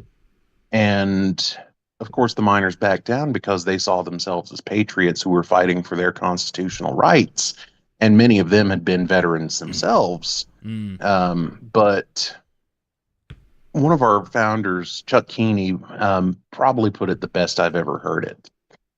We don't study the mine wars, and really we don't study history to learn about how things were. We study the mine wars to learn about how things are. That's really great. We have had Chuck Keeney on the program before to talk about his book and to talk about the Mine Wars Museum. Folks can check out that interview if they want to learn more about it. We wanted to get you on, Tomlinson, to talk about Camp Solidarity. Camp Solidarity is an event that is going to be going on at the Mine Wars Museum in September or October. Talk to us about Camp Solidarity, when it is, what folks can expect there, and where they can go to sign up. All right, so Camp Solidarity is happening this year from September 18th to the 20th in Matewan, West Virginia. Of course, the Mine Wars Museum, that's where we're located. It's also where the Battle of Matewan, one of the pivotal events of the mine wars, happened. And we're going to have 3 days of classes that talk about organizing skills, things like how to fight and win a campaign. So some stuff that's really geared towards people who are new to organizing, new to unions. Also how to fight and win in environments that you don't have collective bargaining rights. So this would be of interest to probably a lot of state employees or governmental employees, especially in the South. We're also expanding our classes about union history and labor history. We've got a history of strikes class. One of the most popular events from Camp Solidarity 2023 was a walking tour and our artifact show and tell. We're bringing that back. And we've got a couple of keynote speakers that we're bringing in as well. Tom Jurovich wrote a book on the Ravenswood United Steelworkers strike that actually happened right after the Pittston strike, which is where Camp Solidarity originally formed. We named our labor conference in honor of Camp Solidarity, which is actually a few miles away from where I live now in Norton, Virginia. This farm in Russell County, Virginia, a miner allowed up to 3,000 people to really use his land and set up Camp Solidarity as this organizing hub during the Pittston strike. So Tom Jurovich wrote a book about the USW strike that followed that in Jackson County, West Virginia. And our second keynote speaker is going to be Cecil Roberts, the president of the UMWA. So this is going to be a really big year for us. We're expanding on Camp Solidarity 2023 from 2 days to 3 days. We'll also have our sort of an award ceremony. The museum gives several different awards, like the Mother Jones Hellraiser Award, the Hazel Dickens Truth Teller Award. I'm sure I'm messing that up. But we'll be bringing in the awardees for a special panel. We've got panels planned on a history of the Blackberry Creek strike in 1984-1985 against Massey Energy. That panel is going to be made up of local UMW miners who participated in that strike. And the panel I'm most looking forward to, moderated by Kim Kelly, is strengthening solidarity in the face of fascism. Well, that sounds like a great event, Lloyd. Really appreciate you taking the time to talk to us about it. We'll continue to follow it, and maybe we'll be able to make it up there. Kim Kelly, obviously another friend of the show. Where can folks go if they want to sign up and check it out? You can go to our website, wvminewars.org / Camp Solidarity 2025. There you'll find a place to register. You'll find our scholarship application. Information on lodging is available on our website. And you can find all the information about the conference. We're going to have the full program uploaded next week. And it's shaping up to be a really, really big conference. Spaces are actually going pretty fast. So if you're interested in coming, I'd suggest you get registered with us soon. All right. Thank you so much for your time. I appreciate it. Thanks for having me on, Jacob. All right. We're going to be going to our next guest here in just a moment. I believe, do we have him in the Zoom, President Dimondstein? He's coming in now. Mark Dimondstein is the national president of the American Postal Workers Union, APWU. The APWU represents over 200,000 active and retired postal workers in the clerk craft. Returning guest, President Dimondstein, welcome back to the Valley Labor Report. Oh, always enjoyed coming on. Thanks for having me. Really appreciate you taking the time. I know that you're very busy. Obviously, now very busy getting the word out about the tentative agreement that the APWU reached with the Postal Service. I'm sure that a lot of APWU members have questions. They want to know the details about the contract. So before we talk about the other stuff, can you do you have anything that you would want to say to folks about the contract, and where can they go to see the details of the contract and ask their union questions that they might have? Well, perfectly legitimate question, but honestly, I'm not going to get into it in the media. This is a decision that's in the hands of our members. Any APW member can go to the APW website, apw.org, and get the information that they need. But these are internal discussions. We're a very democratic union. Our contracts are ratified by the members. The balloting is in the beginning stages of its process, so it's not appropriate for me to discuss it in the media. But I would say this to all the good listeners: it underscores why working people need unions, because we do have a voice. We have a collective voice.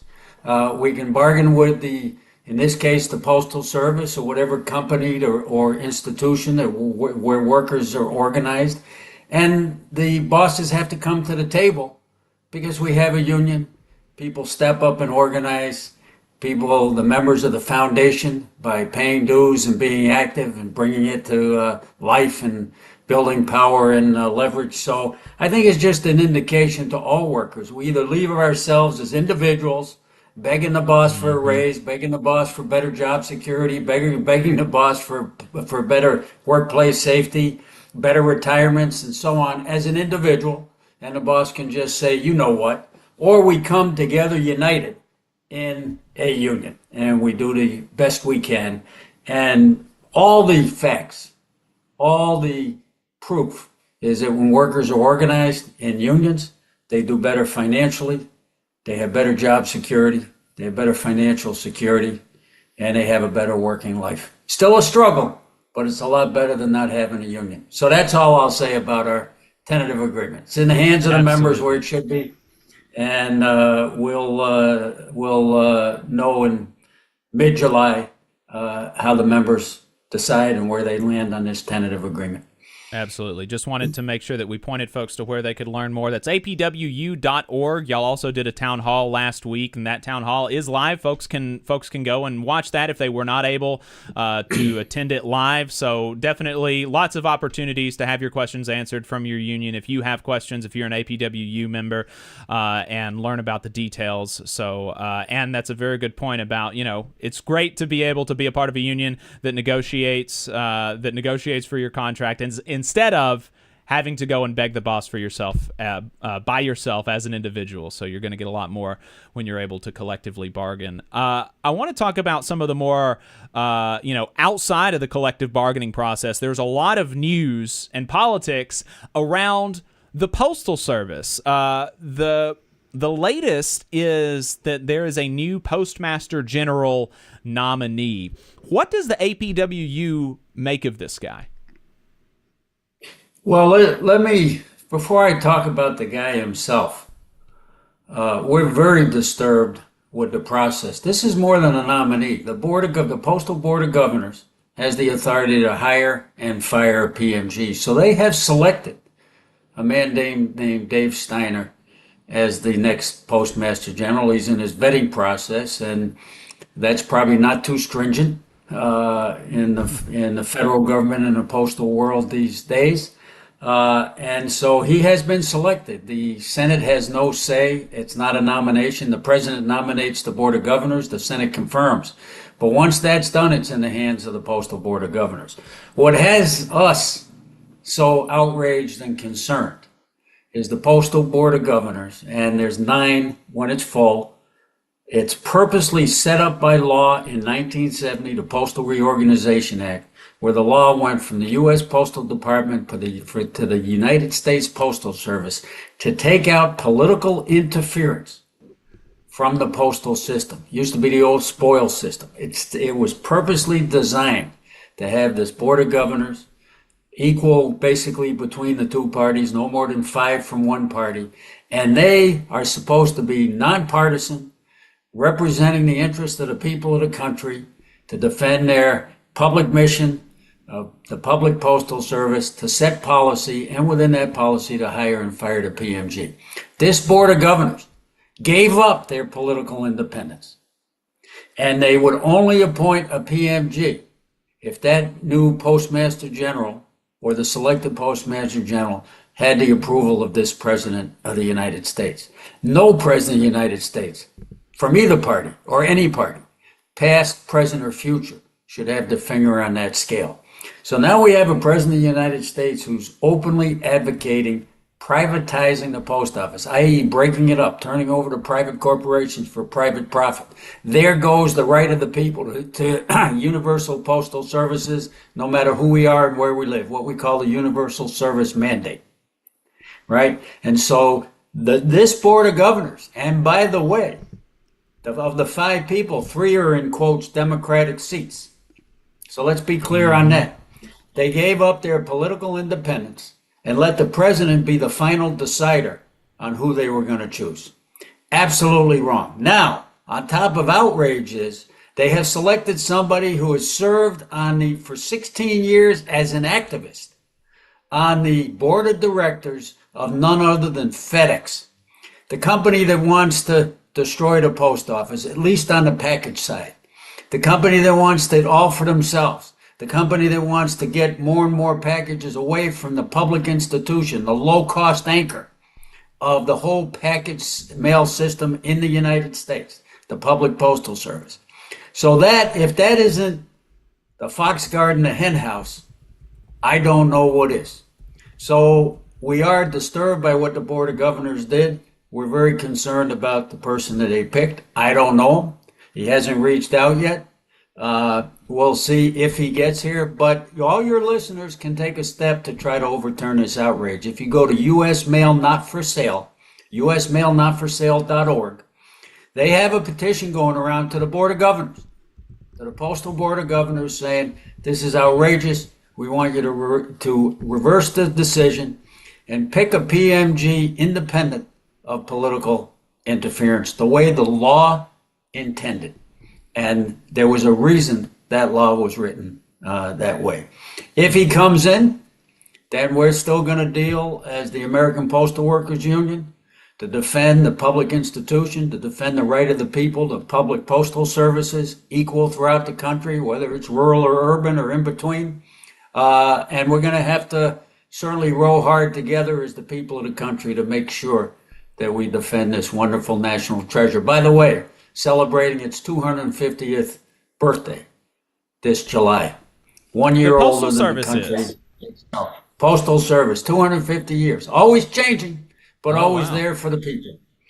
I did not realize that it was its 250th birthday this year. Is the Postal Service doing any big stamps or anything? I feel like I haven't even heard about it.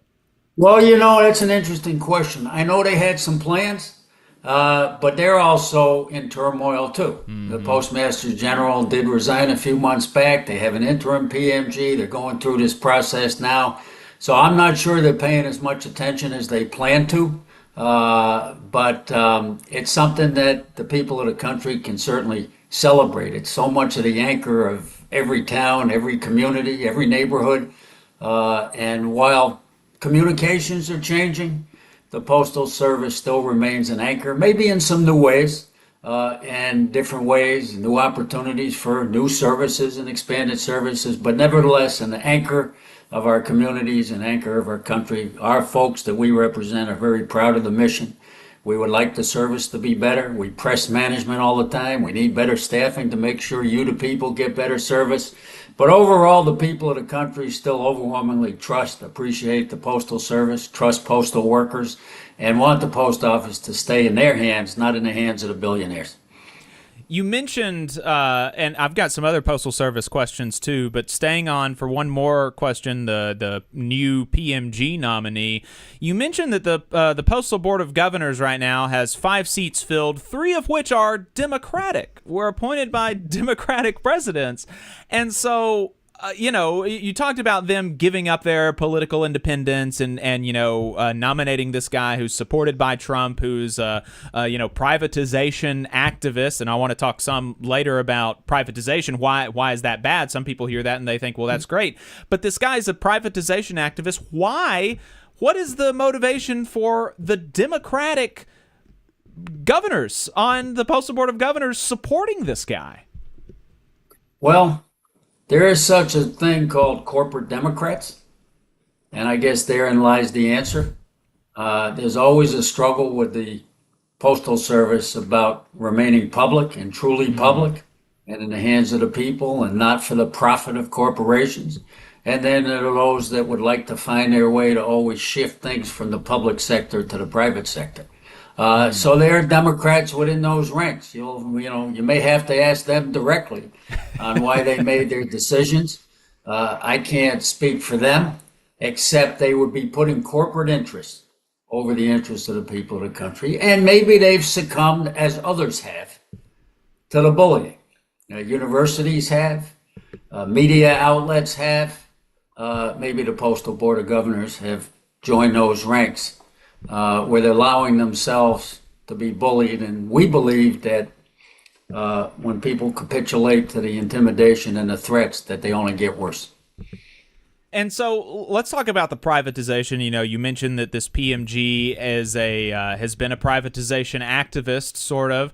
And, Trump has been actually kind of quiet about these privatization noises about the Postal Service, about maybe privatizing it or maybe bringing it under the Commerce Department as a step towards privatizing it. Trump hasn't really talked very much about privatization of the Postal Service or about big changes. Do you think that is still a live threat to the Postal Service, or do you think that he and his administration have been scared off by the reaction that came to his comments about privatization, including obviously from the postal unions like APWU and the NALC? Yeah. Well, I do think that it's a real and ever-present and growing threat. It's true that there was some noise in the beginning that maybe they were going to take over the post offices and put it up on the commerce. But the move with the new PMG might be the move that they want. And I'm not sure, I just want to be clear, I'm not sure that Dave Steiner himself is an absolute advocate of privatization. I do know that FedEx is, and their CEO, Fred Smith, is, and that's the world he's coming out of. But I always like to be fair. I haven't had a discussion with him. But again, he was blessed, for lack of a better word, from the President of the United States, who is openly talking about privatization, and not just him and his administration, but not just him, but the administration. So you have Commerce Secretary Ludnick, another Wall Street billionaire, talking about privatization. You have Elon Musk, and whether their bromance is over or back on, it doesn't matter. The billionaires still represent who they are, and there's still plenty of them around influencing this administration. He was at J.P. Morgan, Wall Street, a month or two ago, saying Elon Musk is for privatizing everything, and he singled out the Postal Service and Amtrak. So they're lined up. The Heritage Foundation, which produced Project 2025, which is the blueprint they're following, and if anybody didn't believe it before, it's right before our eyes. Heritage Foundation has one of their main priorities ever since their inception, this right-wing think tank, conservative think tank, was to privatize the public postal service. But I really want the listeners to understand why this is even out here. It's really a classic struggle between Wall Street and Main Street. And what I mean by that is, how would any regular person benefit from turning over this public institution that goes everywhere, no matter where we live, no matter who we are, and allow it to and gain something from privatization? They lose everything. Higher prices when things are privatized. In the United Kingdom, with a largely privatized post office now, Royal Mail, first class letter is $2, almost $2 in a much smaller geographic area. Portugal, where there's been a lot of postal privatization, they're down to 3 days a week delivery. So privatization means less service, higher cost, and of course the workers take a beating in the process as well. And that not just impacts the workers and our families, it impacts our entire communities and country. But it's coming from Wall Street. And I tell people you don't have to listen to me about that, because I always do talk about Wall Street versus Main Street. So who gains? The people lose, the investors gain. The post office generates around $82 billion of revenue a year that the private sector cannot turn into a profit-making machine. And that's what they want. So don't listen to me. Listen to Wells Fargo, one of the big four Wall Street banks. They are so excited about the prospects and all the talk coming out of this administration of privatization that they produced an equity research report on February 27th, which just lays it out. We call it from the horse's mouth. And what they're cheering. And it's a report to their investors saying all paths lead to better parcel pricing. Now, what they mean by that is, because for us, better parcel pricing is fair and reasonable pricing, especially in a day of e-commerce, right? What they mean is better pricing meaning higher pricing. And right in their report, they say that the Postal Service costs are 25 to 60% less than FedEx. Now we got a FedEx PMG coming in, Postmaster General. 25 to 60% less than FedEx. And if they can rip off the parcel side and at least privatize that, which by the way would kill the post office because that's where our growth is, and that's what they want to do, right? That report says that parcel prices would have to then go up 30 to 145%. That would be a direct attack on the people of this country. And then they also say that they can fund all of this stuff by harvesting the real estate of post offices, which means selling them off, which means there'll be less post offices for the people to go to and in our communities. So don't listen to APWU President Mark Dimondstein. Listen to Wells Fargo, which said it what it is. They're cheering the new investment opportunities for their investors, clearly at the expense of the people of the country.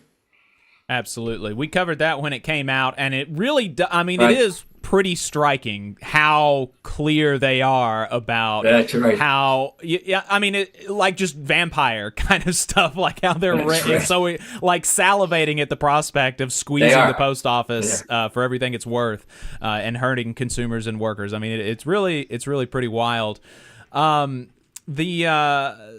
There's been a lot of budget news in the news relating to two things that are going on that sometimes are getting mixed up. There's the big, beautiful bill, this reconciliation package, and then there's also the White House's budget proposal. And so those two things are sort of entering the news at the same time, and they're getting kind of mixed up. But is there anything that postal workers and people who use the Postal Service should be wary of as it relates to the Postal Service in either of those budget proposals?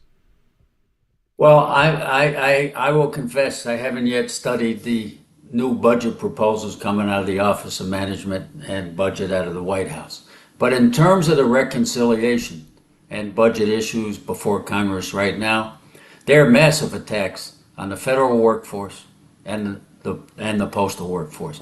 And what's happening, the rampaging of these billionaires through the federal workforce, through the federal unions, and maybe in some ways equally important, against the services that the people of the country need, whether it's VA medical services, cancer research, workplace safety, clean water, education. What's happening to the post office cannot be separated from that. And we stand in full solidarity with the federal workforce and their right to maintain unions, to have unions, to be able to negotiate. The stroke of a pen executive order denying almost 1 million federal workers of the rights to have a union and bargain collectively is one of the most widespread and deepest union busting actions with the stroke of a pen in the history of this country. So just in terms of broad stroke, we aren't alone on this. But part of what's happening in the budget reconciliation, or it's not reconciliation yet, it's on the Senate side, but what came over from the House was an attack on federal retirement benefits, making it harder for people to retire, making it more costly along the way, and forcing people to work longer. There was a promise made many years ago, I'm not going to get into the weeds here, that people could be able to retire when they reach a certain age and years of service. That was a promise made, and they're about to take that promise away, or they're trying to take the promise away. The other thing that's happening is Congress is trying to mandate that there can't be things like union time, where we have contracts both in the federal and the postal side that allow people to process their issues, which actually helps the general workforce, and it really helps the services that we provide to people of the country. We have the ability to do a certain amount of that, what's called on the clock. So they're coming after that. They've also come after, this will affect all the people of the country. They should be very concerned. The post office, through some of the organizing of the people of the country, they actually did the right thing with Louis DeJoy as the PMG on the question of electric vehicles. They started really low. It's the largest civilian fleet in the country, one of the largest in the world. This affects all of our well-being and whether we have a planet we can live on. And so there was money in the Inflation Reduction Act that went to the post office to be able to make that transition to more electric vehicles with the new fleet. And they desperately need a new updated fleet.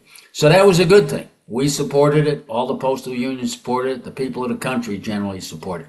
In the Senate version of the bill is an effort to kill that whole effort, force the post office to stop, force them to sell the electric vehicles they already have. So that's something that everybody should be concerned about as well. So there's attack on our rights, there's attack on our retirement benefits, but there's also attack on the people of the country when it comes to clean air. Absolutely, and APWU's been doing a lot of trying to educate their members about what the bill is doing, and encouraging them to let their lawmakers know what they think about that. Are there any? Wait, Jacob, I'm sorry, but I didn't get this point out. The nickel and diming of working people, starting with the federal workers, slippery slope towards postal workers, and then all workers. This is about funding massive tax cuts for the ultra wealthy. That's what's driving this.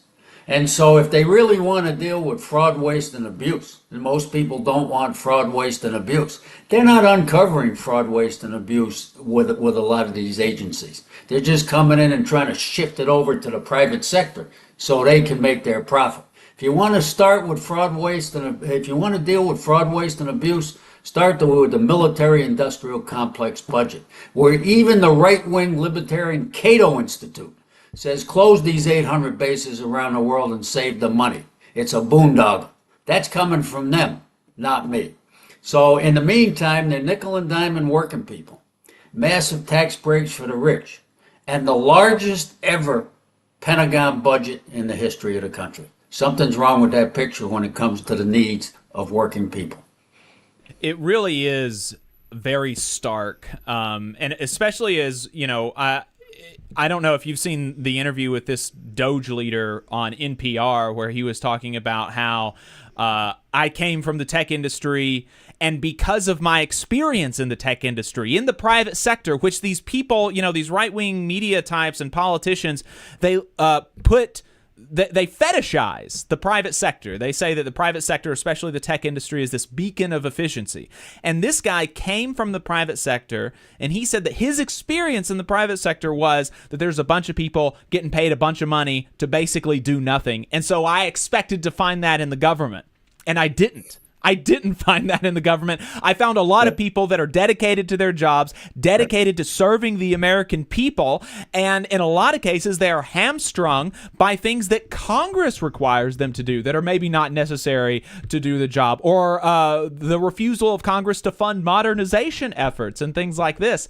And so, you know, the whole thing is kind of, you know, shows the lie of the Doge Project and this whole fraud, waste, and abuse. It's not what they're making it out to be, and they're using that as an excuse to, like you said, nickel and dime federal employees, take money away from poor and working class people and give it to wealthy people like Elon Musk. And so it's not good, obviously, for postal workers, not good for people who use the postal service, not good for anybody. As we're wrapping up here, I wanted to get your thoughts on some of these other news items that people are talking about. The APWU has condemned the arrest of David Huerta in California and has generally been supportive of, you know, protests against the indiscriminate ICE raids. Why is it important for the Postal Workers Union to take a stand on that issue? Well, not only our union, I think it's important for all unions and all working people, no matter where we stand on the political spectrum. We respect the fact, and we look at it as a source of strength, that the folks that we represent are throughout the entire country, have many different beliefs, vote all sorts of different ways. But part of respecting that is, on these type of issues, we should all be united wherever we stand on the political spectrum in defense of the right to protest. The union movement was built on the right to protest. The civil rights movement was built through protest. The women's suffrage and rights movement was built through protest. And that's what's under attack in LA. And I just want to warn everybody, I do this with our own members. When you see this promoted, in quotes, violence going on in LA, which is a tiny, tiny sliver of what's going on, beware that those are usually false flag operations, where the provocateurs and often the police themselves will help create the violence and then use it to carry out their suppression. Those who have studied history know about Remember the Maine in the Spanish-American War. So I'd be awful careful about the news coverage there. What's basically going on there are peaceful protests. And David Huerta, the president of one of the large SEIU, Service Employees International Union entities in California, went to observe ICE raids in the workplace where his members work. For that crime, in quotes, he was not only arrested, he was injured. And on top of that, now, think about the chilling effect they're trying to have. So Senator Padilla in California, one of the two elected senators from California, goes into a meeting or a press conference, whatever it was, with Homeland Secretary Nome, and raises resistance. He gets tackled. He gets thrown to the ground by ICE and FBI agents. He gets handcuffed. He says, I'm a U.S. senator. And this president of the United States today says, well, he looked like he was, quotes, illegal. Think about the chauvinism and the white supremacy of a remark like that. Somebody looks like they're subhuman.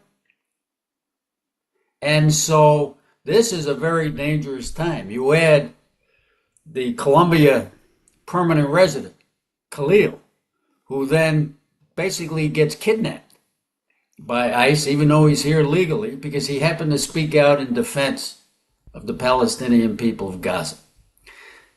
If they're allowed to declare basically martial law in Los Angeles, to send in active duty troops against the civilian population, that's going to get all of us. And I was out there today on No King's Day, and I hope everybody was, because that tyranny is going to be first and mostly directed at working people and oppressed people.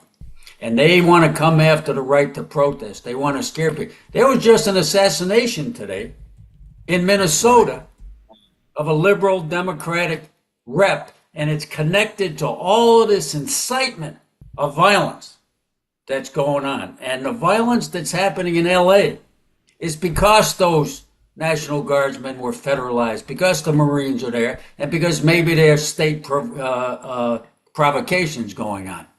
So we have to defend the right to protest. And we will defend the right to protest of those protesters that I may not agree with. But defense of the right is just like the right to free speech. Every right has limits. But the basic fundamental right, people don't have a right to yell fire in a crowded movie theater. So there's a limit to free speech. But that limit should be very rare and very restricted. And that right to protest is so fundamental to making real change and positive change in the history of the United States of America, in the history of our labor movement. And we're very close, if we're not there, to martial law in this country, meaning the democratic rights of the right to due process, the habeas corpus, to a lawyer of your choice, for example. All those rights could be just tossed out behind these fake declarations of emergencies and insurrection. And I can't resist sharing with your listener, Jacob. Look at the double standard between the way the protesters are being treated in LA and the threats against them. If you spit, we'll hit, the president of the United States said. But that same president pardoned 1,500 insurrectionists, some of whom killed Capitol police officers, injured Capitol police officers, spit and stomped on them. And they were called patriots. The hypocrisy should help people see through and get to the truth. It really is concerning what's going on in the country right now. You mentioned the No King's Day protests. That's actually where I'm headed immediately following our interview. I'll be speaking at the local event as the president of the Labor Council, and the APWU you just did now on our program, but also on Twitter and probably other social media platforms. The APWU has encouraged members to participate in these events across the country. And I think that there's really an attempt to There's an attempt to do two things actually with this protest, and one of them is to demean and to say that these are not meaningful and they're not going to make a change. And we can see that is just not true, because just this morning, Trump's immigration officials announced that guidance has come down to end most of these raids. Right, so these protests, even before they've happened, have had such a big, or before, the big ones all across the country have happened, have had such a big effect on the administration, and it's working. And another thing that they're trying to do is they're trying to raise the specter of violence and things like that. And I was interviewed by multiple TV stations here locally about this event that the Labor Council is participating in. And, the news reporters were constantly asking me, like, are y'all going to be violent? I was like, what are you talking about? I was like, the thing is from 11 a.m. to 1 p.m. Like, what do you mean? Are we going to be violent? Like, but this narrative is getting out there, and I think there's a concern, like you said, about agitators and provocateurs getting in there. And I've seen some pictures from the event today of some people who are looking kind of menacingly at the crowd, and so there's a lot of there's multiple things going on with these protests, but nevertheless, I think that it's important for people to go out and show that they oppose what this administration is doing, not only to immigrants, but like we just talked about with the budget reconciliation bill and things like that, the attacks on working people to benefit billionaires. But is there anything else that you want to say about this event today, or events like it, and why it's important for people to come out, and why APWU members should come out if they can? I just think just putting our feet in the street, saying this is unacceptable, this is outrageous, is a start. If we're too intimidated to get our feet in the streets, and look, protest hasn't always been easy. We've all seen the documentary films, and some of us lived through it, of the civil rights movement and fire hoses and dogs, but people still stood up with tremendous courage and determination, and that changed this country. So we cannot allow ourselves to be intimidated. We cannot allow, you got sheriffs around the country talking about killing protesters. This is disgusting. And they talk about being patriotic. That's as unpatriotic as it can get. So I just think it's really important for people, for working people, for union people, for all people that are justice-minded and fair-minded, to get out there and say, this march to tyranny has to stop. The world's seen it before. We saw it in Nazi Germany. We saw how that was directed at destroying unions and destroying the rights of working people, and how much death and destruction it led to in the world. And it got to the point that death camps were the answer to the, using the superiority of one race over another. Imagine that. People accepted the murder in gas chambers of other human beings. But the big lie that there's a superior race, in that case called the Aryan race, rings far too troubling in today's situation, because it's very similar. So I think resistance is where it starts. And look, if people think we're going to win this stuff in the courts with the Supreme Court we had, and I'm all for using everything that we can as union folks, as a labor movement, and as a people. But to think that this is going to be stopped by the courts, I think is wishful thinking. I think that the people themselves in the streets, like on days like today, can then influence the courts. But if we're not there pressing and pushing and putting the line in the sand, this is just going to get worse. So I encourage everybody to get out there. I'm visiting two of my daughters in Charleston, South Carolina today. We went out this morning. There were probably at least 2,000 people there. And it was mainly around the defense of democratic rights, the defense of the right to protest, the defense of the right to vote. So it's really important. Hats off to everybody who gets out there. And this isn't going to be the end.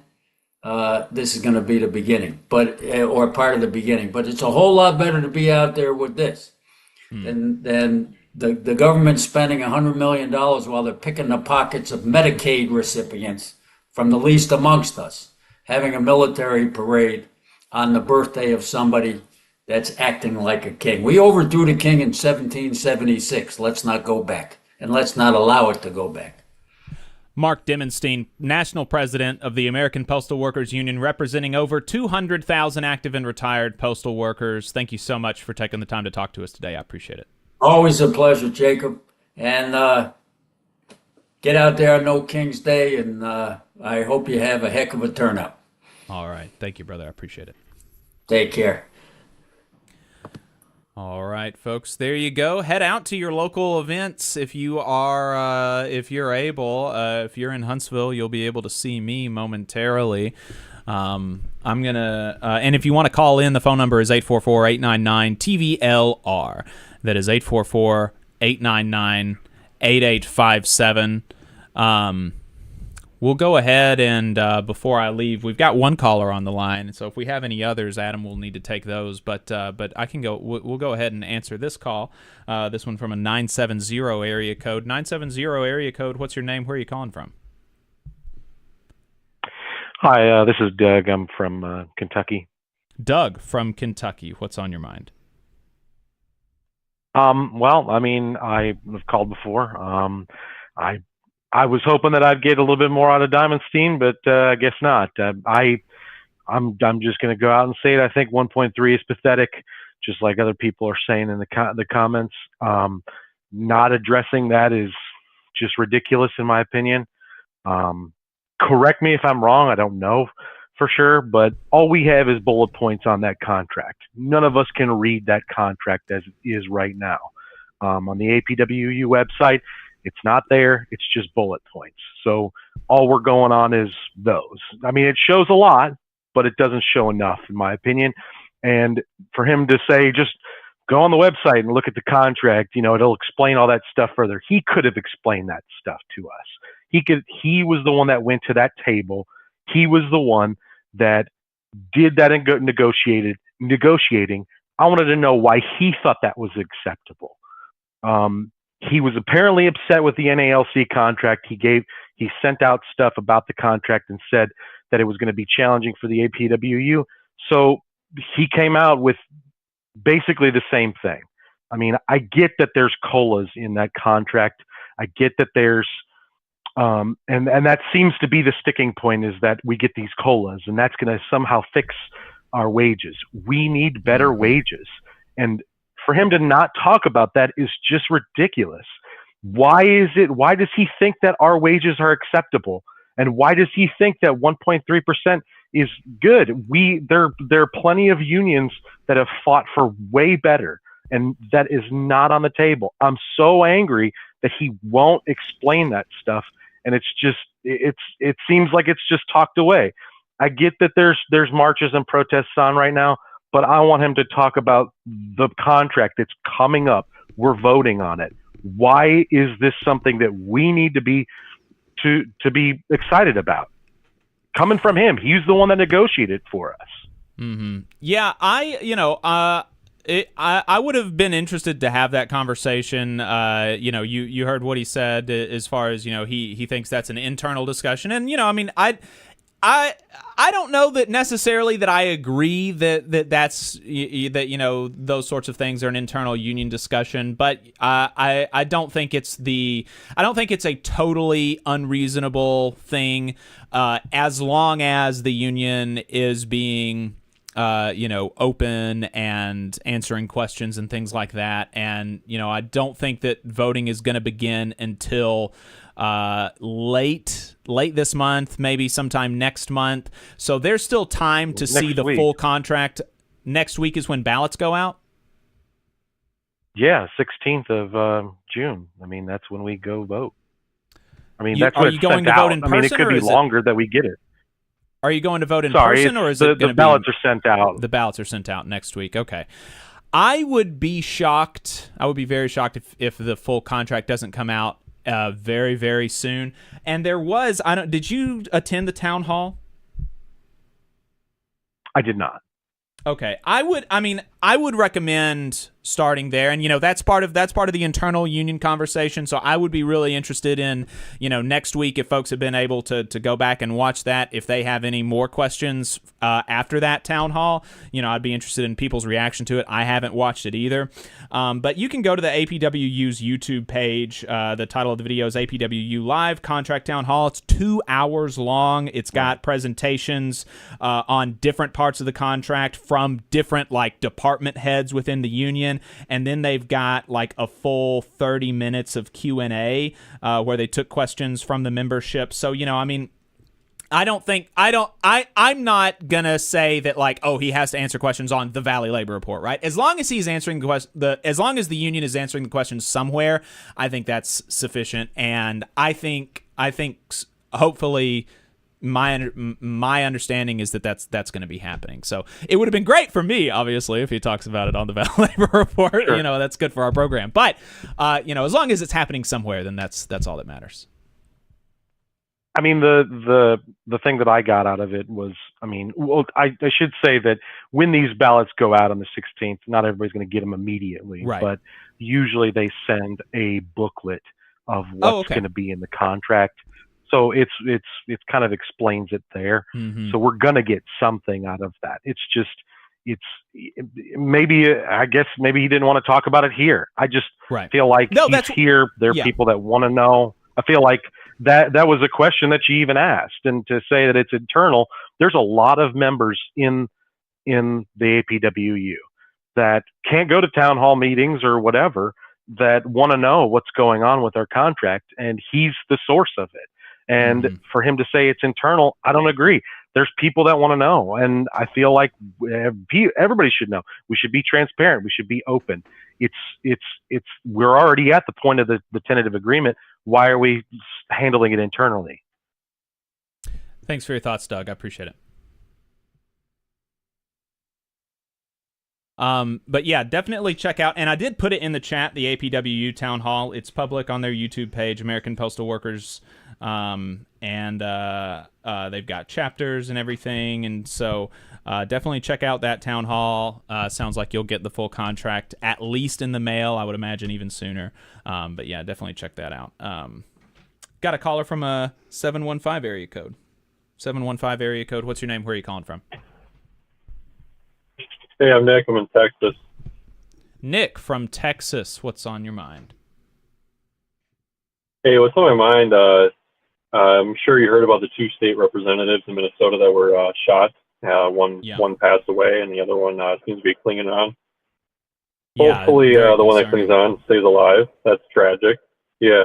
But what's also kind of more concerning to me is they voted no health care for illegal immigrants, and then they happen to be executed like the day later or 2 days later. I wasn't following it that closely. But that seems to be about the gist of the story. So can we not agree? Can we agree that the violence is 100% more on the left? I mean, they voted for the no health care, and they seem to be, tragically executed shortly after. I have no idea, and I wouldn't agree with that. And as far as, and I don't think that really matters. Where is the violence coming from, more or less? I don't really think that's a super useful conversation. I just think that violence is generally bad. I know that those representatives were both Democrats, both of the ones that were shot, and I had not heard about votes about health care for undocumented immigrants. So I've got no idea. Yeah, I mean, I don't want to speculate about that because I don't know. It's breaking news, and I'm not very familiar with it. Yeah, I mean, it's breaking news, and for people that are watching this as a clip, I mean, it's breaking news that literally happened last night, and we're talking Saturday morning. It happened last night. ABC News is reporting that law enforcement officials are looking into whether the suspect may have been motivated by extreme views on abortion. So I don't know, but that's just what law enforcement, it doesn't, either way, it's very scary. It's, Right. Really I think it's absolutely concerning whenever we have political violence in this country. And I don't agree with your assessment that, there's more violence coming from the left, because I just don't think the facts bear that out, especially in my lifetime, at least. One of my earliest memories of the news was the Timothy McVeigh bombing of the federal building in Oklahoma City. And we've seen a lot of violence from the political extreme right over the last couple decades. And, it's really concerning. All violence of any kind is concerning. But I don't think I don't think you can make that characterization when you take into context the amount of shooters, mass shooters, the right-wing militias, the bombers, the abortion clinic attackers. I mean, we could keep going, right? So, and I agree, Jacob. I don't know that that's really helpful, but yeah, if that's your point, your point's taken. Don't agree, but appreciate you call. Yep. All right. Yep. Appreciate the call. If anybody else wants to call in, the phone number is 844-899-TVLR. That is 844-899-8857. I'm going to go ahead and roll out because I've got to speak at this thing. Adam, you may want to.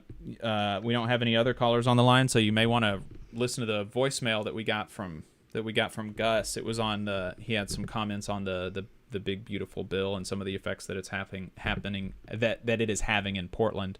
But I will let you take over, and appreciate everybody. Hope y'all enjoy the rest of the show. Hope you enjoyed the show up to now. And if you're in Huntsville, I'll see you here in a couple of minutes. All right. Well, I appreciate that. And yeah, let's go ahead and cue up that voicemail. Hey, Jacob and Adam. This is Gus from Portland, Oregon. I am on the board at a local nonprofit here in Portland, and we are in the process of trying to hire an executive director. And the reason I'm calling to tell you guys this is I was just listening to last week's episode, hadn't gotten around to it until just today, and just thinking about the context of the big, beautiful bill, the so-called big, beautiful bill, we have gotten so many applicants for this executive director position that we're hiring for that are people who are coming from old folks' homes. With the dismantling, the threatened dismantling of Medicare, it's just terrifying to watch all these folks applying for this position that they aren't qualified for, but just watching people seeming to flee positions that are funded by Medicare, and just watching folks prepare for the dismantling is really, really terrifying, especially as someone who has a parent who's in a retirement facility. I don't have really anything beyond that, but just, I don't know, it seemed like a harbinger of bad things, and I don't know, wanted to pass it along. Hope you have a wonderful day. All power to the workers. Bye. All right. Yeah, I really appreciate the voicemail from Gus from Portland. If you want to leave a voicemail, 844-899-TVLR, you can do that anytime throughout the week. We would love to hear your reports. It's great to hear from folks from different communities and get a sense of what's happening in different industries. I think that's probably is a harbinger of things to come. I imagine there are a lot of people who are feeling really disrupted in their employment right now. Excuse me. I know there are folks already who do work in the nonprofit sector who have, either lost jobs or their jobs are under threat because of cuts to grant funding, and maybe there's a whole nother conversation to be had about the reliance on federal grants and things like that, and the strings that are attached and what can be taken away. And I think it's fair to say also that we're going to be looking at a lot of disruption in elder care and other sectors that are very dependent on Medicaid and Medicare. Medicaid in particular is really, really under threat right now. And a lot of folks depend on that, whether it's folks with disabilities, whether it's children. in Alabama, for example, many births are paid for by Medicaid. That is a big problem. If we're going to have serious cuts to the services, to the funding, it also is going to leave our state budgets in a hole, because much of the cuts to Medicaid and to food stamps through SNAP is going to add additional funding requirements on the state, if they're even able to or willing to meet some of those costs. And I think in a state like Alabama, as with much of the South, it's debatable if they even have the desire to do that, to maintain these programs. But it's absolutely going to have a devastating impact. And I think if you're in a job in a sector where these federal programs, one way or another, help fund your job, whether you directly work for one of these agencies or the government, or if you work for a nursing home or a hospital or any other sort of entity that's receiving these federal funds, I mean, your employment is looking more precarious, and I think that's a really scary situation to be in for millions of Americans right now. And I think it also emphasizes the importance of union contracts, and that's one of the reasons why we talk about it on this show so much, because you don't know what's going to happen in any job, and bosses can change, revenue can change. All board of directors can change, right? All the different pieces of the puzzle that funds your day-to-day existence, those things can change. And if you don't have a union contract with language in there that is protecting you and your coworkers in the case of a layoff or in the case of reduction in force, if that's deemed necessary, those are really important provisions that you hope you'll never have to use. But it's really, really good to have them when things hit the fan and people may be losing their jobs, right? Because if you don't have a union contract, it's going to be up to the boss's whim and discretion. And maybe you went out on that, but maybe you don't. And it's really, really important to unionize now. If you do not have a union contract, and it's not to say that contracts are the end-all be-all of what a union is about, but it is such an important tool that we have to protect ourselves and our coworkers. So I would just encourage anyone listening, if you're not already organized, there's no better time than now to get started, especially when we are looking at more precarious employment throughout multiple sectors, because we have also had disruption in manufacturing and various industries due to tariffs, and tariffs are on, then they're off, then they're back on again, that sort of thing.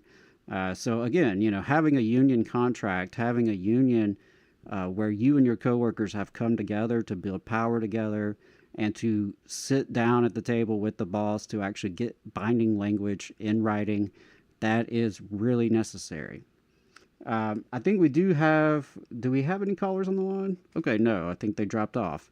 I did want to just mention a couple of things in reaction to our interview with President Dimondstein. He mentioned the No Kings rallies, and there are over a dozen that are scheduled in Alabama today. Really, really proud to see so much activity happening across the state, including in some smaller towns that you might not expect. I saw Dadeville, Alabama has an action. Fort Payne over in the northeast corner of the state has something going on today. And we've seen nationally a lot of unions have, of course, endorsed these actions and this mobilization. Everybody from the UE to the IFPTE. IATSE put out a very, very strong statement in the last week or so as well, about the general context in which these are happening, right? The federal raids and military crackdowns on student-led protests, how it jeopardizes our freedoms, our communities, and our jobs. So that, I think it's interesting that a lot of these crowds are not just union members, but folks from across the community. And I think that's an opportunity for us as union members to be visible and to be leaders in our community and to get to know other folks, right? Especially here in the South where our union density is pretty low. Alabama, we do have a higher union density than Florida, Georgia, Tennessee, Mississippi. Love to brag about that, love to rub that in their face, but it's still far too low, right? We're talking less than 10% of workers are in a union here, and 10% is the national average. So here in the South, it's far lower, and we as unions have less visibility. A lot of folks who are natural allies of our unions aren't very familiar with us. They may not know any union people. They may not know any of the locals in their community. And that's something we all can be working on. And, you know, activities like today, where there are nationwide mobilizations of folks out here in the community standing up for justice, that is an opportunity for us as labor to get out there in the community and let folks know who we are, what we're about, and of course, spread the word about how we are under attack, from our collective bargaining rights to our very jobs, to our rights to protest, our rights to free speech. And there were also some interesting things happening over the last week in terms of veterans, because there were union members rallying in D.C. on June 6th to defend VA healthcare from privatization and austerity. You had unions like the IAM, the Machinists, CWA, National Nurses United, all were out there. And, you know, I think that's important to bring up as well. Our government, you know, has used the military in many ways over the decades, over the centuries, but taking care of veterans is often a much tougher sell. A lot of politicians are eager to go to war. They're eager to use the military to crack down on protest, but actually taking care of veterans and their health care and their needs after their service or even during their service is often a tougher sell. So the Veterans Administration not only does important work to take care of veterans, it is an important employer, right, with unionized workers. And these workers are under threat. Their ability to take care of their patients and their ability to do their jobs effectively are under threat. You know, and so these aren't separate fights. Ultimately, it's the same fight. You know, we're all out here fighting for a better life for ourselves, our families, our communities, for working class people. And the same forces that want to gut healthcare and the safety net are often the same forces that want to send poor and working class kids off to war, to fight halfway across the world. So, you know, I think that's important that labor is showing up in those fights as well, that we're standing up not just for the bread and butter issues, but for civil liberties and international solidarity as well. And, so shout out to all the unions and others who did participate. Steve Early and Suzanne Gordon just put out a great article in Jacobin about some of the issues with the Veterans Administration and some of the efforts by union workers to fight back. So do want to check that out. Highly recommend it. And as we're wrapping up here, I do see we have at least a caller. Oh, no, we don't have a caller. Never mind.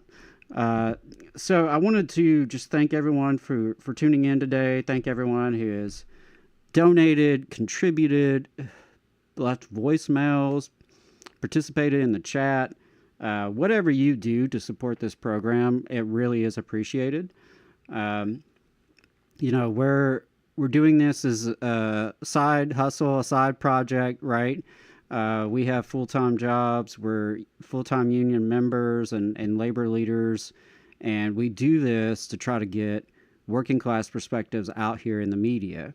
What we found in Alabama and across the South is that the media does not really represent working class people, right? The media is a corporate entity, and often the stories of unions, the stories of workers organizing, the stories of workers fighting back for better lives, it's not really told. Or if it is told, it's not told from our perspective. And so we do what we do to try to get a different perspective out there.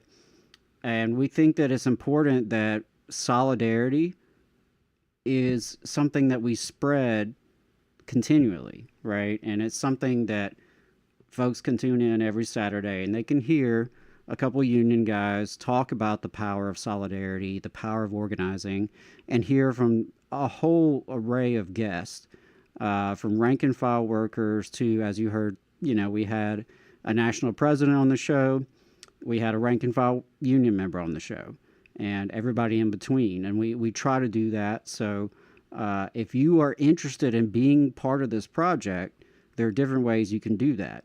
You can, of course, call in. You can call in live, as people have, 844-899-TVLR. You can leave us a voicemail at that same number. You can send us a note, tvlr.fm/contact. If there's something you heard that you're interested in, or if you want to push back, you have criticism, we're happy to take that. We appreciate the engagement. And but, just listening, liking, sharing, all that kind of stuff really makes a difference. We can't do this show without your support. This is a grassroots operation. We don't have Jeff Bezos or Elon Musk or someone like that sponsoring the show. We have to hustle to raise the money to do it, and we have to spend the time to do it. And we do it because we know there are people out there listening who appreciate what we're trying to put out here. The need for labor to have our own media is so dire, especially now, right? It's really important that we be able to tell our own stories. And as a student of history, I'm always, amazed by the amount of media that the labor movement used to have in this country. It was very common to have a labor newspaper in your community. And now, you're lucky if you have a newspaper in your community, much less a labor newspaper, right? And it's not to say that we have to bring back the newspapers, but we have to do something. We have to be out there as labor, telling our story, building media that is for us and by us and about us. And so, with that, I'll also make my last plug, which is for Means TV. We are really proud to be participating as part of the Means TV cooperative. Happy to be on the air on Means TV now.